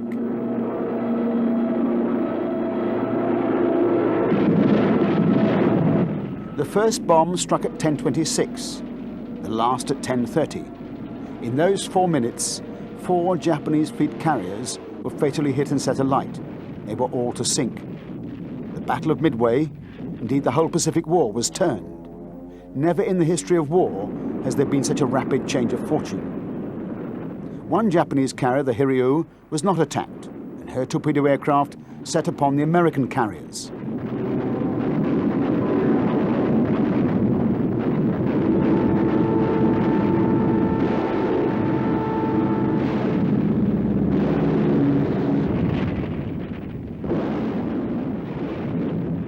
We had 6 fighter planes left that were flyable. The only catch was we only had 40 gallons of gas apiece. But nonetheless, they wanted to get us off to try to oppose the incoming torpedo attack. Admiral Thatch and myself and about 4 others, that's exactly 4 others, manned these planes. And by the time we got off deck, the ship was firing across the deck, and all the ships in the fleet with us were firing, putting up quite a barrage. And I can vividly remember going off the deck, trying to crank up my wheels, charge my guns, which we had to do manually, and try to catch the torpedo planes coming in. I did catch one and possibly another.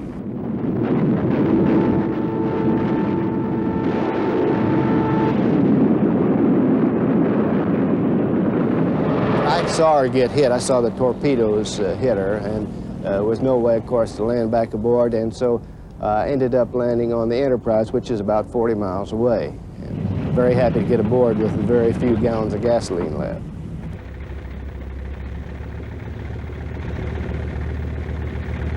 Now the aircraft that had sunk the enemy carriers returned.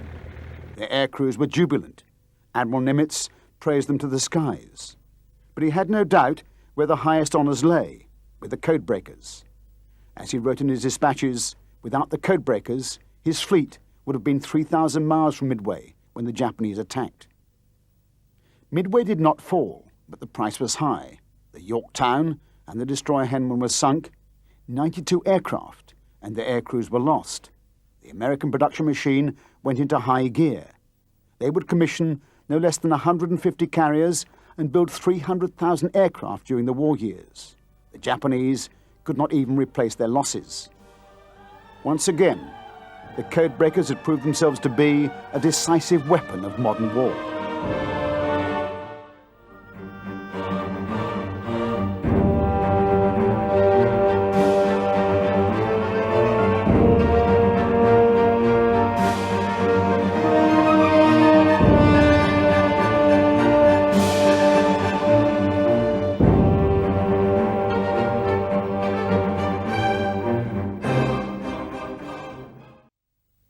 A still, calm summer's day in 1940.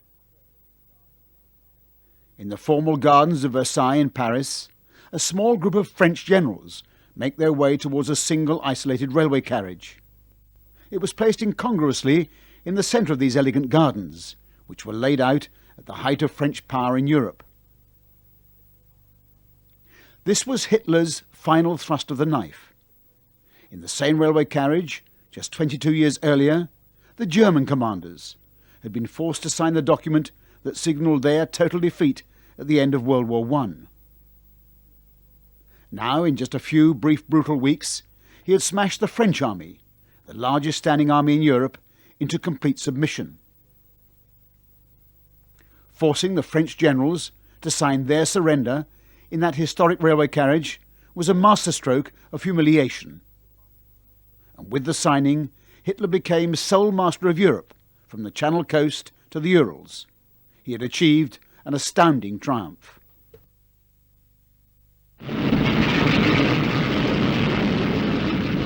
And now for Britain. Even Churchill would sue for peace with the fall of France. And if not, the mighty German Air Force would smash Britain into submission in a matter of weeks. German bomber squadrons were now located in France and Holland. London itself was less than an hour's flying time away across the Channel.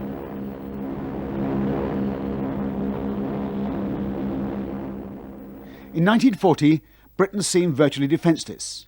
Its army was in ruins after the shambles of the evacuation from Dunkirk.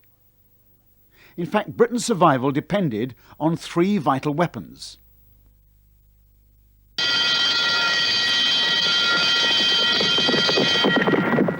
The first was about to be put through the toughest test in its history. It was the thin blue line of the Royal Air Force Fighter Command.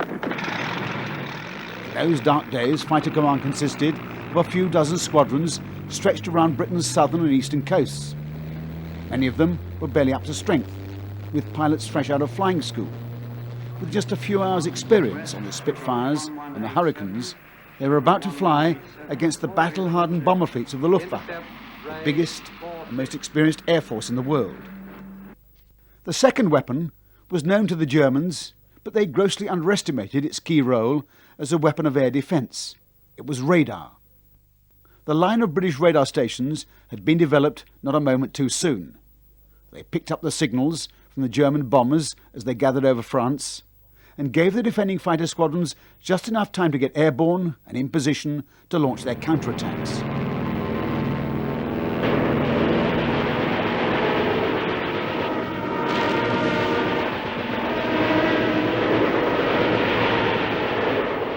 But the third weapon was totally secret, unknown to the Germans, unknown even to all but a handful of men at the very top of the Allied High Command.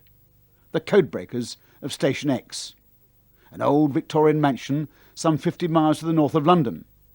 The codebreakers were to play the most vital role in every aspect of the war about to break over Britain. The codebreakers themselves were a group of men and women, largely academics, certainly some of the brightest and most intelligent people in the entire population of Britain, gathered together at Station X, or Bletchley Park to give it its real name. They had one overwhelming objective: to break the mystery of the Enigma codes. Bletchley Park was a quite extraordinary operation. It started off as a handful of academics. By the end of the war, it had grown to over 10,000 men and women from all walks of life, many we now know from the US services, working 24 hours a day, 7 days a week, listening, analysing, guessing, striving to squeeze the last drop of meaning out of the torrent of radio signals now generated by the huge German military machine occupying Europe. Even today, it boggles the imagination because these signals were wrapped in the most sophisticated cipher system yet invented. A modern supercomputer, for example, like a Cray, might work 24 hours a day and still take a year to crack a single Enigma message. So great was the number of cipher alphabets generated by this machine. But even that doesn't really represent the sheer scale of the task facing the codebreakers of Bletchley Park. Just imagine for a moment the complexity and the spread of the German forces. The U-boat fleets, for example, were now based at Lorient on the French Biscay coast, under the command of Admiral Dernitz. Every U-boat, every naval office, every ship leaving harbour had its own Enigma machine to enable it to transmit and receive orders and instructions. The same is true of every German airbase, from the French Atlantic coast, north to Norway, and east to the Russian border. Every Air Force base, every German army unit throughout Europe had its Enigma team, transmitting and receiving hundreds of messages all day, every day.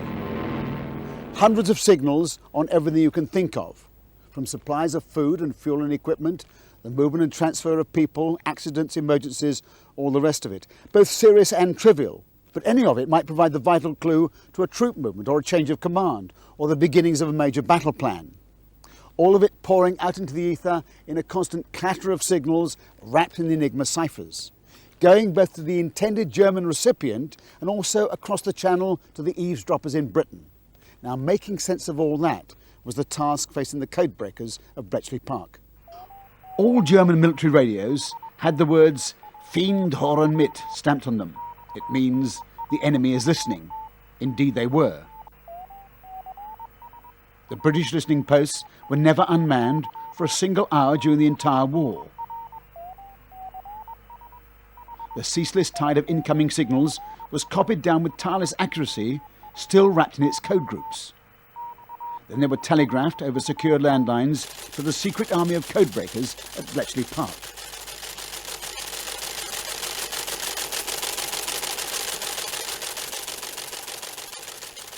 The codebreakers were housed in a village of simple wartime wooden huts that slowly spread out across the grounds of the house. In effect, the codebreakers had to duplicate the German signals organisation. Some worked on the naval Enigma, others on the army signals, and yet other groups on the German Air Force signals traffic. And as the task grew in scale, more and more brilliant young students were discreetly recruited from the universities. Sean Wiley was recruited by the brilliant mathematician Alan Turing.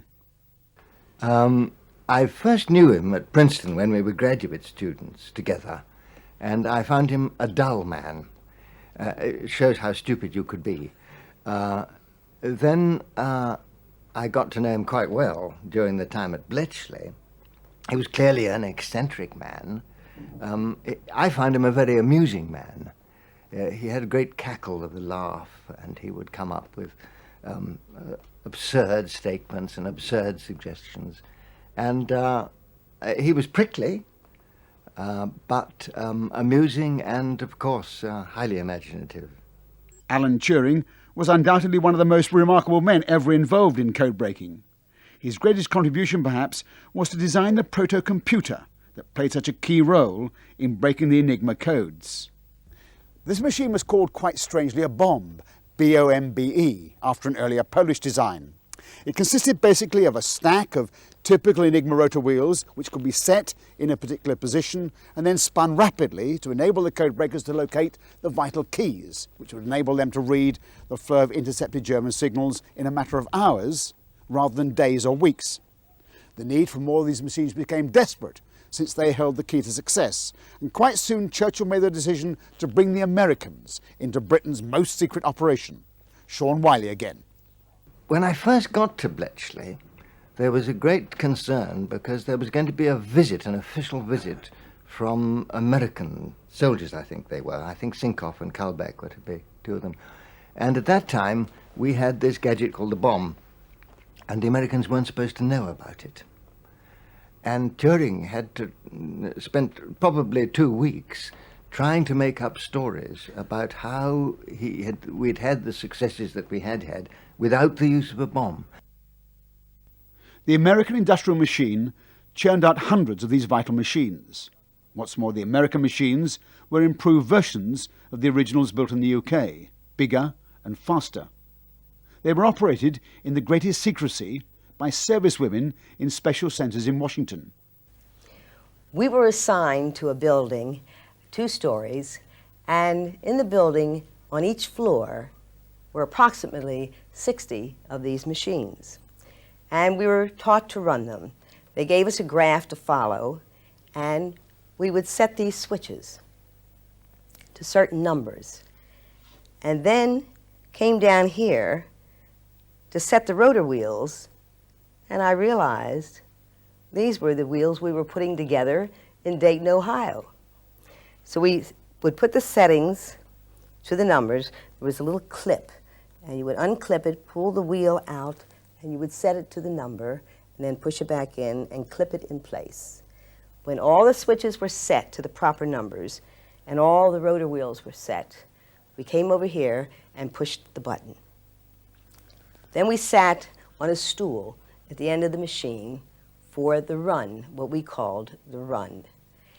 When the message was broken, all of these lights would flash, and then the machine would stop.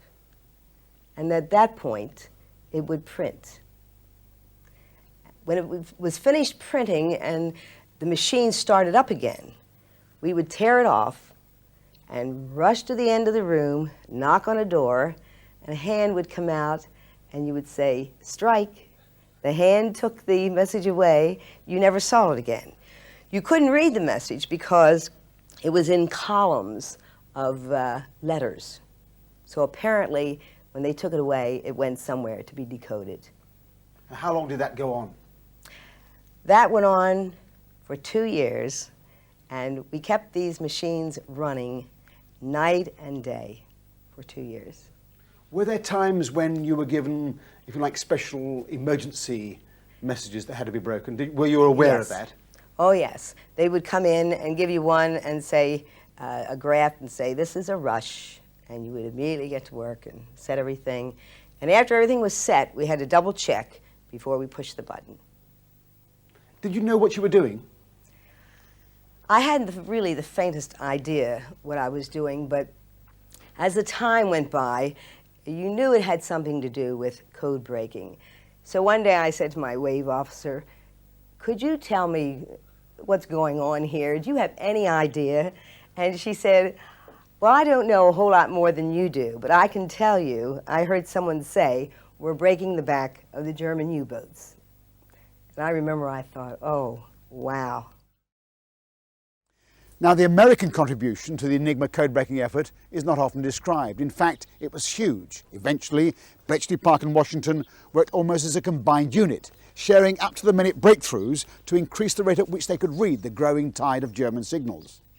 And this partnership became crucial in cracking the most difficult codes of all, the U-boat signals. Now, from London's point of view, this partnership was not without its dangers, since Washington was capital of an open society with a ruthless investigative press.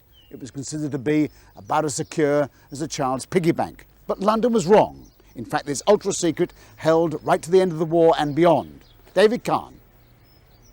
Once the United States came into the naval war, cooperation became extremely close between the British code breakers at Bletchley Park and the American naval code breakers at Nebraska Avenue in Washington.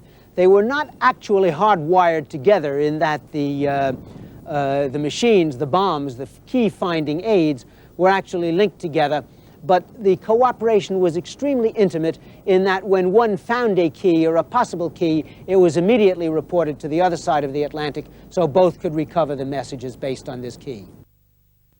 And steadily, the number of trained American codebreakers at Bletchley Park increased. Among the first was a young Army Lieutenant, Arthur Levinson. I learned in the summer of 43,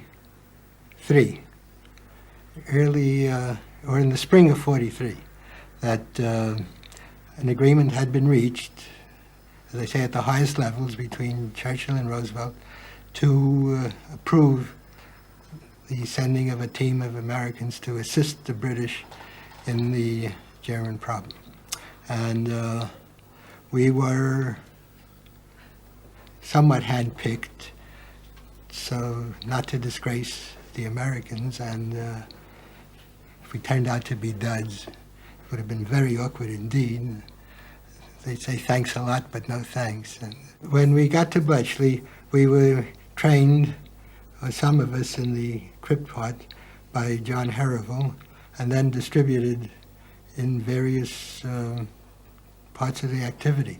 Some were linguists, became translators. Some of us went into the crypt side, and some in the traffic analysis. But you worked right alongside the British. We worked right alongside the British, and we were, as I say, integrated as opposed to differentiated for any students of the calculus. And that was exactly the case. We were treated no differently, but we stayed in uniform, of course, which gave us a little glamour. There were so few of them there. And mostly they made great hits with the young ladies in Bletchley. And I was assigned to a room with Professor Dennis Babbage, a mathematician from Peterhouse, and Dr. Aitken, a classicist, and Scottish chess champion. I couldn't understand either of them. Professor Babbage spoke in a very low voice in a very refined Cambridge accent, and Aitken spoke some Glaswegian. In any case, I found it very difficult, and they literally talked over my head. And the conversations were incomprehensible, but I remember Babbage coming, saying, "Would you check this for me, Arthur?" And that I understood. In purely theoretical mathematical terms, the Enigma codes could not have been broken for perhaps 100 years, even more. But time and time again, the US and British codebreakers describe how this secret war was fought out on very human terms. They got to know, for example, the habits of particular German operators, although of course they never knew them by name. They saw very human foibles and mannerisms creeping in when the German operators were setting the all-important 6-letter keys that governed the machine for the next few hours. Against all the rules, they used, for example, girlfriends' names, or explicit sexual slang, or repetitive patterns of letters. These gave the codebreakers the all-important toehold. It required getting familiar with the traffic in a way that just looking at the ciphertext, you had a feel for what this message was or what that message was. And that was the good part of assigning each key to an individual so that they could study it in great depth and understand the habits of the guys who were sending the messages. I mean, how fast they worked, and what their idiosyncrasies were, and how they chose their indicators. Some of them took their girlfriends' names, and you got to know who the girlfriends were.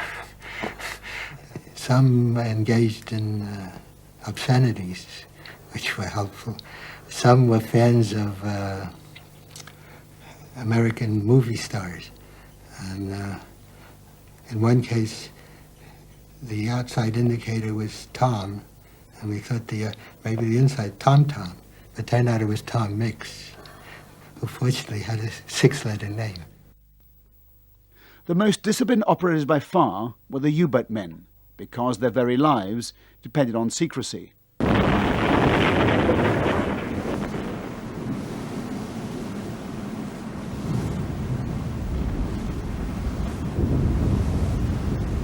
But the German Air Force were the worst offenders. This scene of an Enigma, actually in operation, was shot on a home movie camera during the war by a German pilot. He and the men seen would have been shot if this film had been discovered by the Gestapo. It was filmed in flagrant disregard of the cloak of secrecy surrounding everything to do with Enigma operations. As a consequence of this kind of loose discipline in the German Air Force, the British and US codebreakers cracked the German Air Force Enigma very early in the war. But of course, that wasn't the end of the matter. The text of these intercepted messages was still in German, and military German at that. So there was also an army of translators at Bletchley Park, not often talked about. It was their job to turn the often obscure German forces' slang and abbreviations into meaningful English, with no ambiguities, since men's lives were at risk if mistakes were made. Selma Nolan was a young graduate from Iowa who had just majored in German and been sent across the Atlantic to work at Bletchley Park in Hut 3. Well, this was a 24-hour-a-day operation, 7 days a week, continuously from the time I arrived there until the war ended. What happened, we were entirely at the mercy, of course, of the cryptanalysts who each day, at the beginning of the German day, I've forgotten, perhaps midnight Berlin time or something of that sort, all of the cryptographic indicators would change, the keys, the settings, and so forth. And then the cryptanalysts would have to wait until they got enough traffic to be able to recover the keys for the day in a particular system, and each user had its own key system, so that we would be working, for example, if I were working on the midnight shift, we would come to work at midnight and start perhaps working on some of the lower priority traffic left over from the previous day until such time as the cryptanalysts were able to make the key recoveries for the day, in which case then new current day's traffic would start coming in, perhaps 3 o'clock in the morning, 4 o'clock in the morning, something of that sort.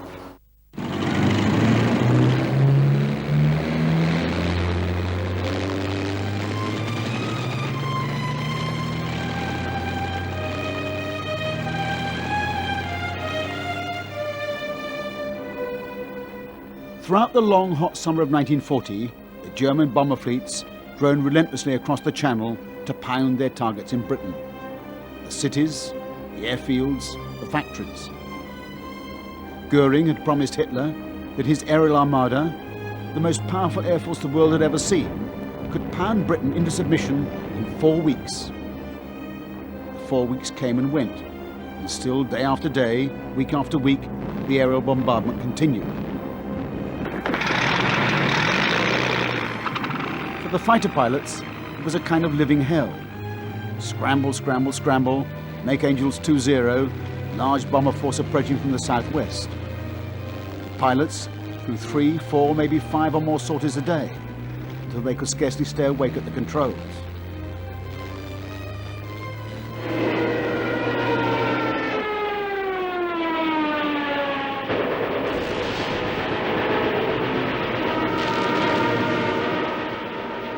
Newspapers were full of stories of brave young men in their flying machines and accounts of the huge numbers of enemy bombers that were being destroyed. But British pilots were being killed or disabled faster than they could be replaced. It was a battle of attrition, and the British resources, both men and machines, were fast being exhausted. At Fighter Command headquarters, in a bunker deep underground just north of London, the British controllers were playing a game of chess, with the fighter squadrons as their pieces, throwing a squadron into the battle here, withdrawing one from the line there.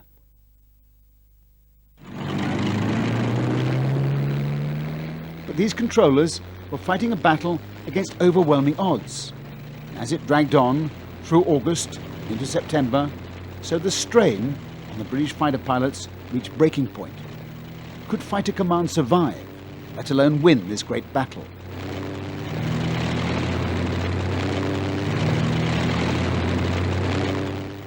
What tipped the scales in favour of the British defenders was undoubtedly the breaking of the Enigma codes. The Battle of Britain was perhaps the first really decisive use of Allied wartime code breaking. It profoundly changed the course of the battle. The brilliant use of radar could tell the controllers where the bombers were, but only the code breakers could tell them why, what the targets were, which were the really decisive raids that had to be confronted, which were simply feints or diversions. So on September the 15th, 1940, called Adlertag by the Luftwaffe, or Eagle Day, the British commanders as well as the Germans knew that this was it, the climax of the battle, the final throw of the dice.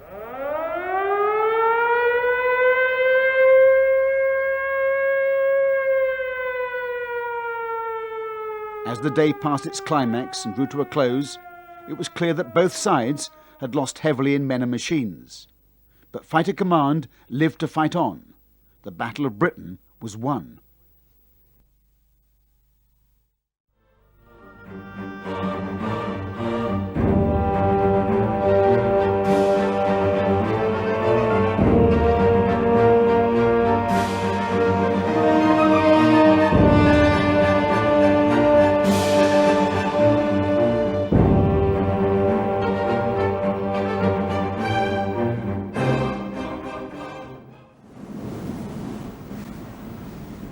It was a battle that was waged throughout the entire length of the war, from the first day to the last. And it was in every way the most decisive battle of the war, the Battle of the Atlantic.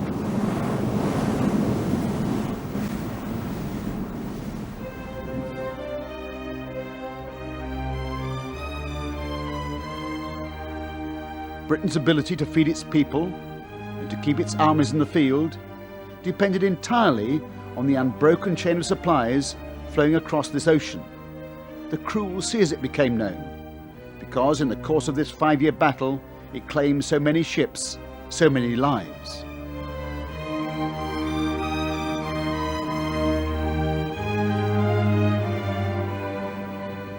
Guns, tanks, aeroplanes, ammunition, food. Every available merchant ship was pressed into service, many of them old and sluggish and little more than rust buckets. The ships were grouped into convoys, 30 or 40 or more ships at a time, and launched across the Atlantic from New York and Nova Scotia, bound for Britain. American and Canadian warships sailed with the merchant ships for the first stretch of their journey, moving up and down the flanks of the convoy like sheepdogs around a flock of sheep, keeping it together, fending off the would-be attackers, for a while at least. Aircraft patrols extended their protective cover a little further out into the Atlantic, but when the time came for them to turn back to their bases in America and Canada, all they could do was to signal good luck, and the long lines of merchant ships needed all the luck they could get. They were on their own, plodding along at the speed of the oldest and slowest ships, out into the black gap as it became known, between the protective screens of warships and planes on either side of the Atlantic. Lying in wait for them out there in the darkness were the wolf packs, the deadly German U-boats.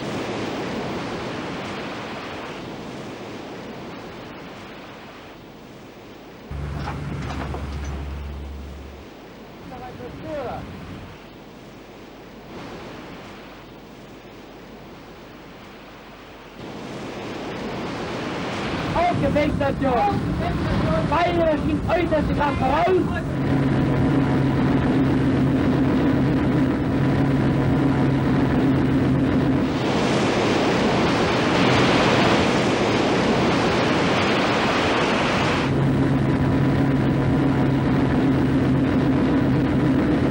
Auf 40 Grad gehen! 1 bis 4 klar machen, zum Wasserstoß! Windows Tabero heißes Prowerk geöffnet. Stellung Einsatz. Komm auf. Senor. 50 Grad, Rechtsfußsteuer. Stecker fertig. Stecker fertig. Stecker ist fertig. Stecker. Stecker. Okay. Los.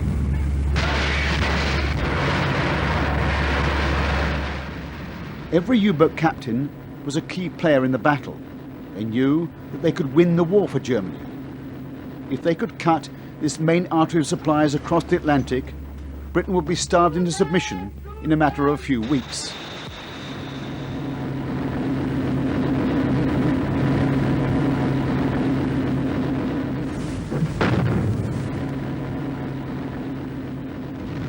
Slowly, steadily, the U-boats crept towards the achievement of that target.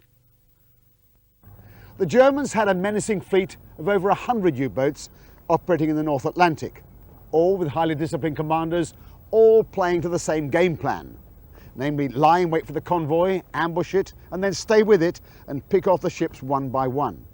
What's more, it was working. In the early months and years of the war, hundreds of Allied ships were sent to the bottom, far faster than they could be replaced. Now, the game plan had been devised by a brilliant German submariner, Admiral Karl Dönitz, and it depended on two key factors. The first was tight central control from his command bunker in France, so that the wolf packs could be positioned using the very latest intelligence on the convoy's routes. But the most important was the secrecy of the naval Enigma codes, so that not a word of the top secret signals sent to the U-boat commanders could be read by the Allied codebreakers. Karl Dönitz was a ruthless disciplinarian. From his command centre on the Biscay coast at Lorient, he exercised the strongest central control. And the discipline he imposed in the use of the Enigma encoding machines was also relentless, by far the tightest discipline of all the German armed forces. For the British codebreakers at Bletchley Park, the vital U-boat signals presented an immense challenge. But as the shipping losses mounted, they simply couldn't break into the German naval codes to help reduce the sinkings.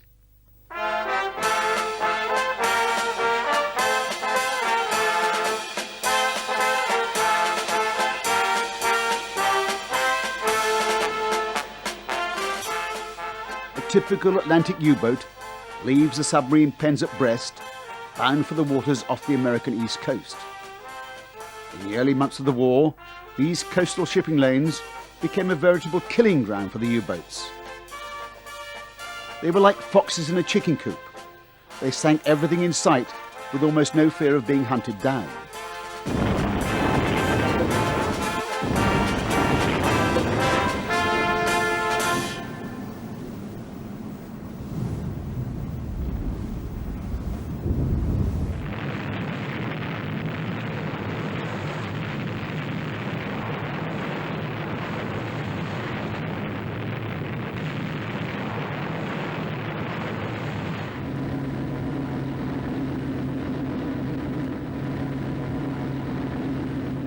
All the advantage lay with the U-boats.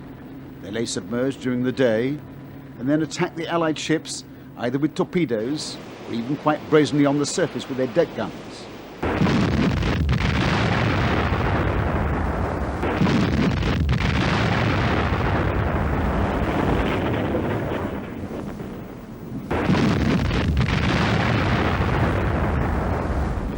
Indeed, U-boats were able to operate so near the coast that torpedoes which missed their targets were often found later on the beaches.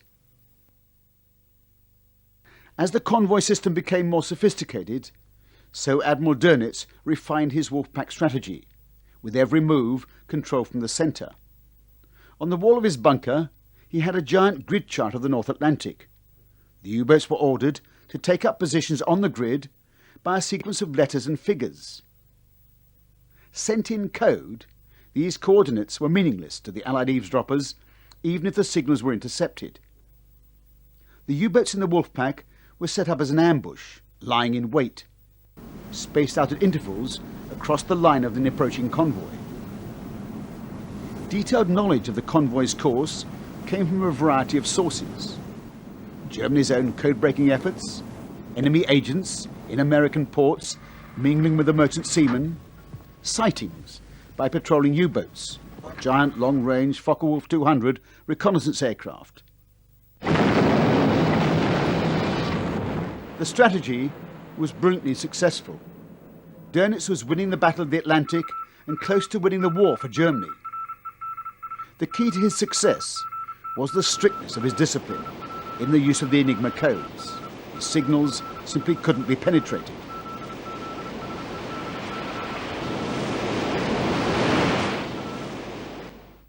Admiral Dernitz, who was the commander of U-boats for the German Navy, wanted to control his U-boats from a central point for his Wolfpack strategy. He felt that only a central coordination of the many submarines attacking a convoy guaranteed success. This required communications back and forth between the Wolfpacks and the central command post where he was. Obviously, these communications had to be secret, or the enemy would be able to take counteractions. To maintain the secrecy of these communications, he required the Enigma cipher machine, and so you might say that to a certain extent, the Wolfpack strategy of Karl Dernitz depended absolutely on the secrecy of the Enigma cipher machine. Every U-boat crew was indoctrinated with the need for the tightest discipline. All the human idiosyncrasies and carelessness which had enabled the British codebreakers to crack the German Army and Air Force codes were eliminated by the rigorous encoding methods imposed by Karl Dernitz. At Bletchley Park, this period became known as the Blackout.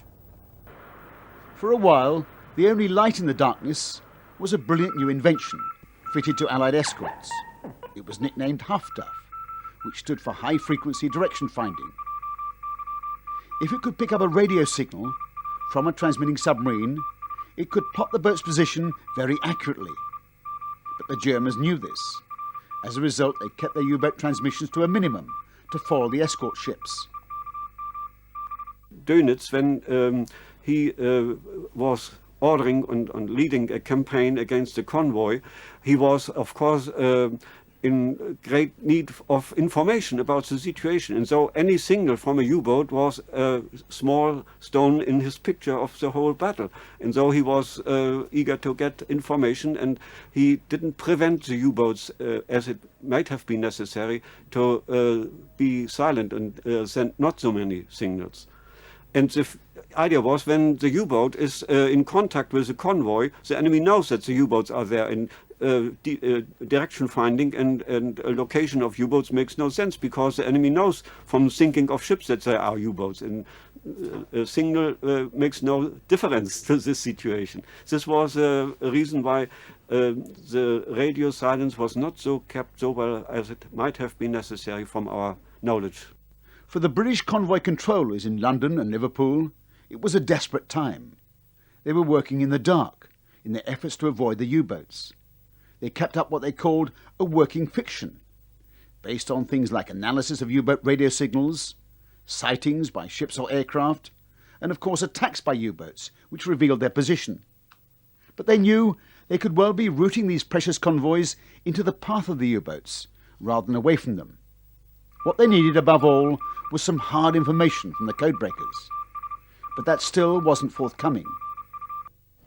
The naval Enigma was a more difficult system to crack because the naval Enigma provided keying information which eliminated the human error that had crept into the Luftwaffe keying system. As a consequence, this took away many of the handholds that the British codebreakers had used to break the Air Force Enigma. A major factor was that although the Navy Enigma machine was essentially the same as the other services, it did have 8 rotors to select from, against the 5 for the Air Force and the Army. And the 8-rotor machine produced a galactic number of cipher alphabets. The British codebreakers were beating their heads against a stone wall. What was needed was a totally new approach. And one began to emerge quite by chance in 1941 during a raid by British commandos on a German-held Norwegian island. The commandos boarded a trawler called the Krebs and found some naval Enigma rotor wheels. This find triggered an idea in the mind of a young Cambridge undergraduate, Harry Hinsley, then working at Bletchley Park. He argued that if the Enigma was on this battered trawler, then it must be on all German naval ships, including the lonely and undefended weather ships, positioned out in the North Atlantic for weeks at a time. Capture one of these, he proposed, and with its Enigma documents, you would immediately have an entry point into the vital U-boat signals. It was a complete gamble, but the idea was accepted, and in May 1941, 3 Royal Navy cruisers raced northwards from Scapa Flow to surprise and capture the weather ship München. The boarding party were too late to stop the Enigma machine itself being dumped overboard, but they seized all the current documents and cipher schedules. It was something of a breakthrough at Bletchley Park. For the period covered by the schedules, the codebreakers had a narrow but precious window on the naval Enigma. When the window was closed, the British Navy did it again to capture the weather ship the Lauenburg. For some strange reason, the German High Command didn't tie the two together. They never linked the capture of the weather ships with the British codebreakers. The capture of the German weather ships was a brilliant stratagem. It gave the British codebreakers a fingerhold on the otherwise impenetrable German U-boat signals. But it was overshadowed by the greatest code-breaking pinch of the entire war. Nothing less than the capture of an operational German U-boat out in mid-Atlantic, the U-110. Now, the U-110 was a long-range transatlantic submarine commanded by one of Donitz's aces, the 28-year-old Fritz Julius Lemper, who had already won the Iron Cross for his sinking of a British battleship. Fritz Lemper had sighted a large convoy 400 miles west of Ireland and reported the interception to U-boat High Command.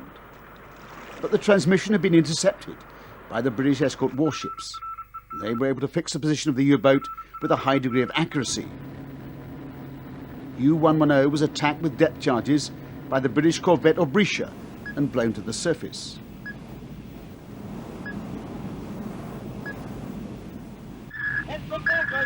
Stand by charges.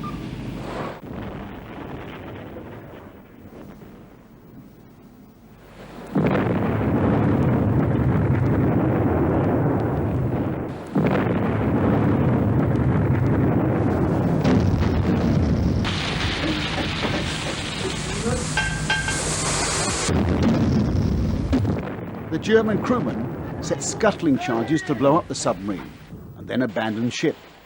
But the charges failed to explode, as a boarding party, led by a young officer, David Baum, came alongside. Climbing aboard an empty, apparently sinking U-boat was an eerie experience, as David Baum remembers. The 12-volt secondary lighting was on. The main lights, of course, had all been broken by all the depth charging, but there was a dim light. You could see enough. And it was very quiet, no generators running like you have in a ship all the time, no hum, deathly silence, just the hissing, a nasty hissing noise coming out of the batteries, presumably, gas escaping, and then the rolling to and fro to Atlantic swell, the plop of the sea. By far, of course, the most important thing was the Enigma machine. And there it was, screwed to the cable alongside the wireless set. And, of course, we didn't know what it was. We knew it had something to do with decoding, because it was a typewriter, looked like a typewriter. And my telegraphist, always carry a telegraphist in an armed boarding party, he had a screwdriver, he unscrewed it, and we passed it up. And of course the miracle was it wasn't dropped overboard. The German sailors thought their U-boat had sunk. It meant the captain was drowned, and Admiral Dernitz was convinced the submarine had gone down before a boarding party could get on board. In fact, it was taken in tow, but sank before it could reach an Allied harbour. But the real prize from the German submarine had been the Enigma documents, and these were rushed to Bletchley Park. Codebreaker Sean Wiley was working in Hut 8, the naval hut, and he still keenly remembers the arrival of the documents from U-110. We, of course, were initially absolutely delighted. I think the first pinch was very agreeably half-hearted. I think it produced half the information, and we had to get the rest of it. Everyone was delighted with that. The pinches differed very much in their reception by us.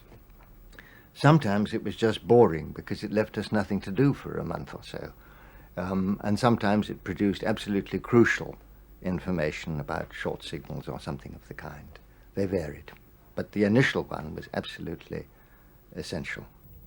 The documents from U-110 included the current keys valid for the month of July, which enabled the British codebreakers not only to read the U-boat signals, but to reconstruct the wiring for all 8 naval Enigma rotors and to work out the grid codes for the North Atlantic.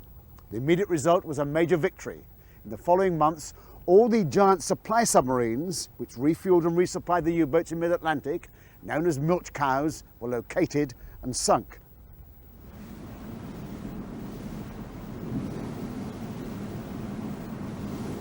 These giant 2,000-ton supply submarines had been the backbone of the U-boat campaign. They could supply up to 14 U-boats on each voyage, meeting up with them at rendezvous points in lonely, out-of-the-way spots in the Atlantic. They transferred fuel and torpedoes, food, even mail from friends and family. Their loss was a decisive blow, both to the morale and the entire operationability of the U-boat fleets. However, with over 400 boats in operation and German yards building them at an astonishing rate, Dernitz could afford some losses. And despite the ability of the Allied codebreakers to read his signals during this period, knowing where the wolf packs were was still only half the battle. They still had to be located and attacked.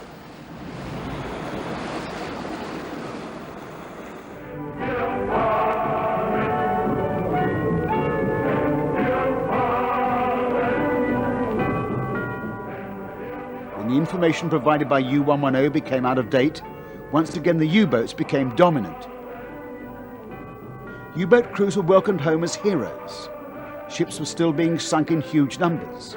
It was called the second happy time. But slowly, steadily, the codebreakers began to get on top of the problem. By now, America was in the war, and Washington and Bletchley Park worked hand in glove to attack the German naval codes. New weapons for hunting and killing submarines began to turn the tide of the Battle of the Atlantic.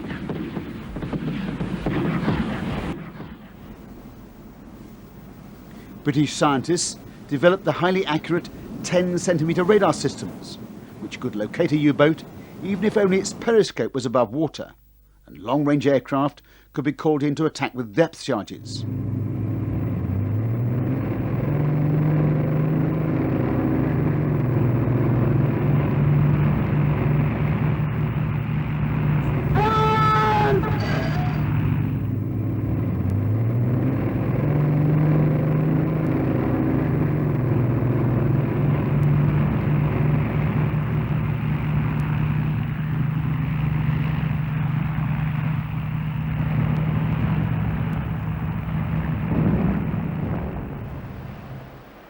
America built dozens of small escort carriers, which could sail with the convoys and pounce on the U-boats whenever they attacked.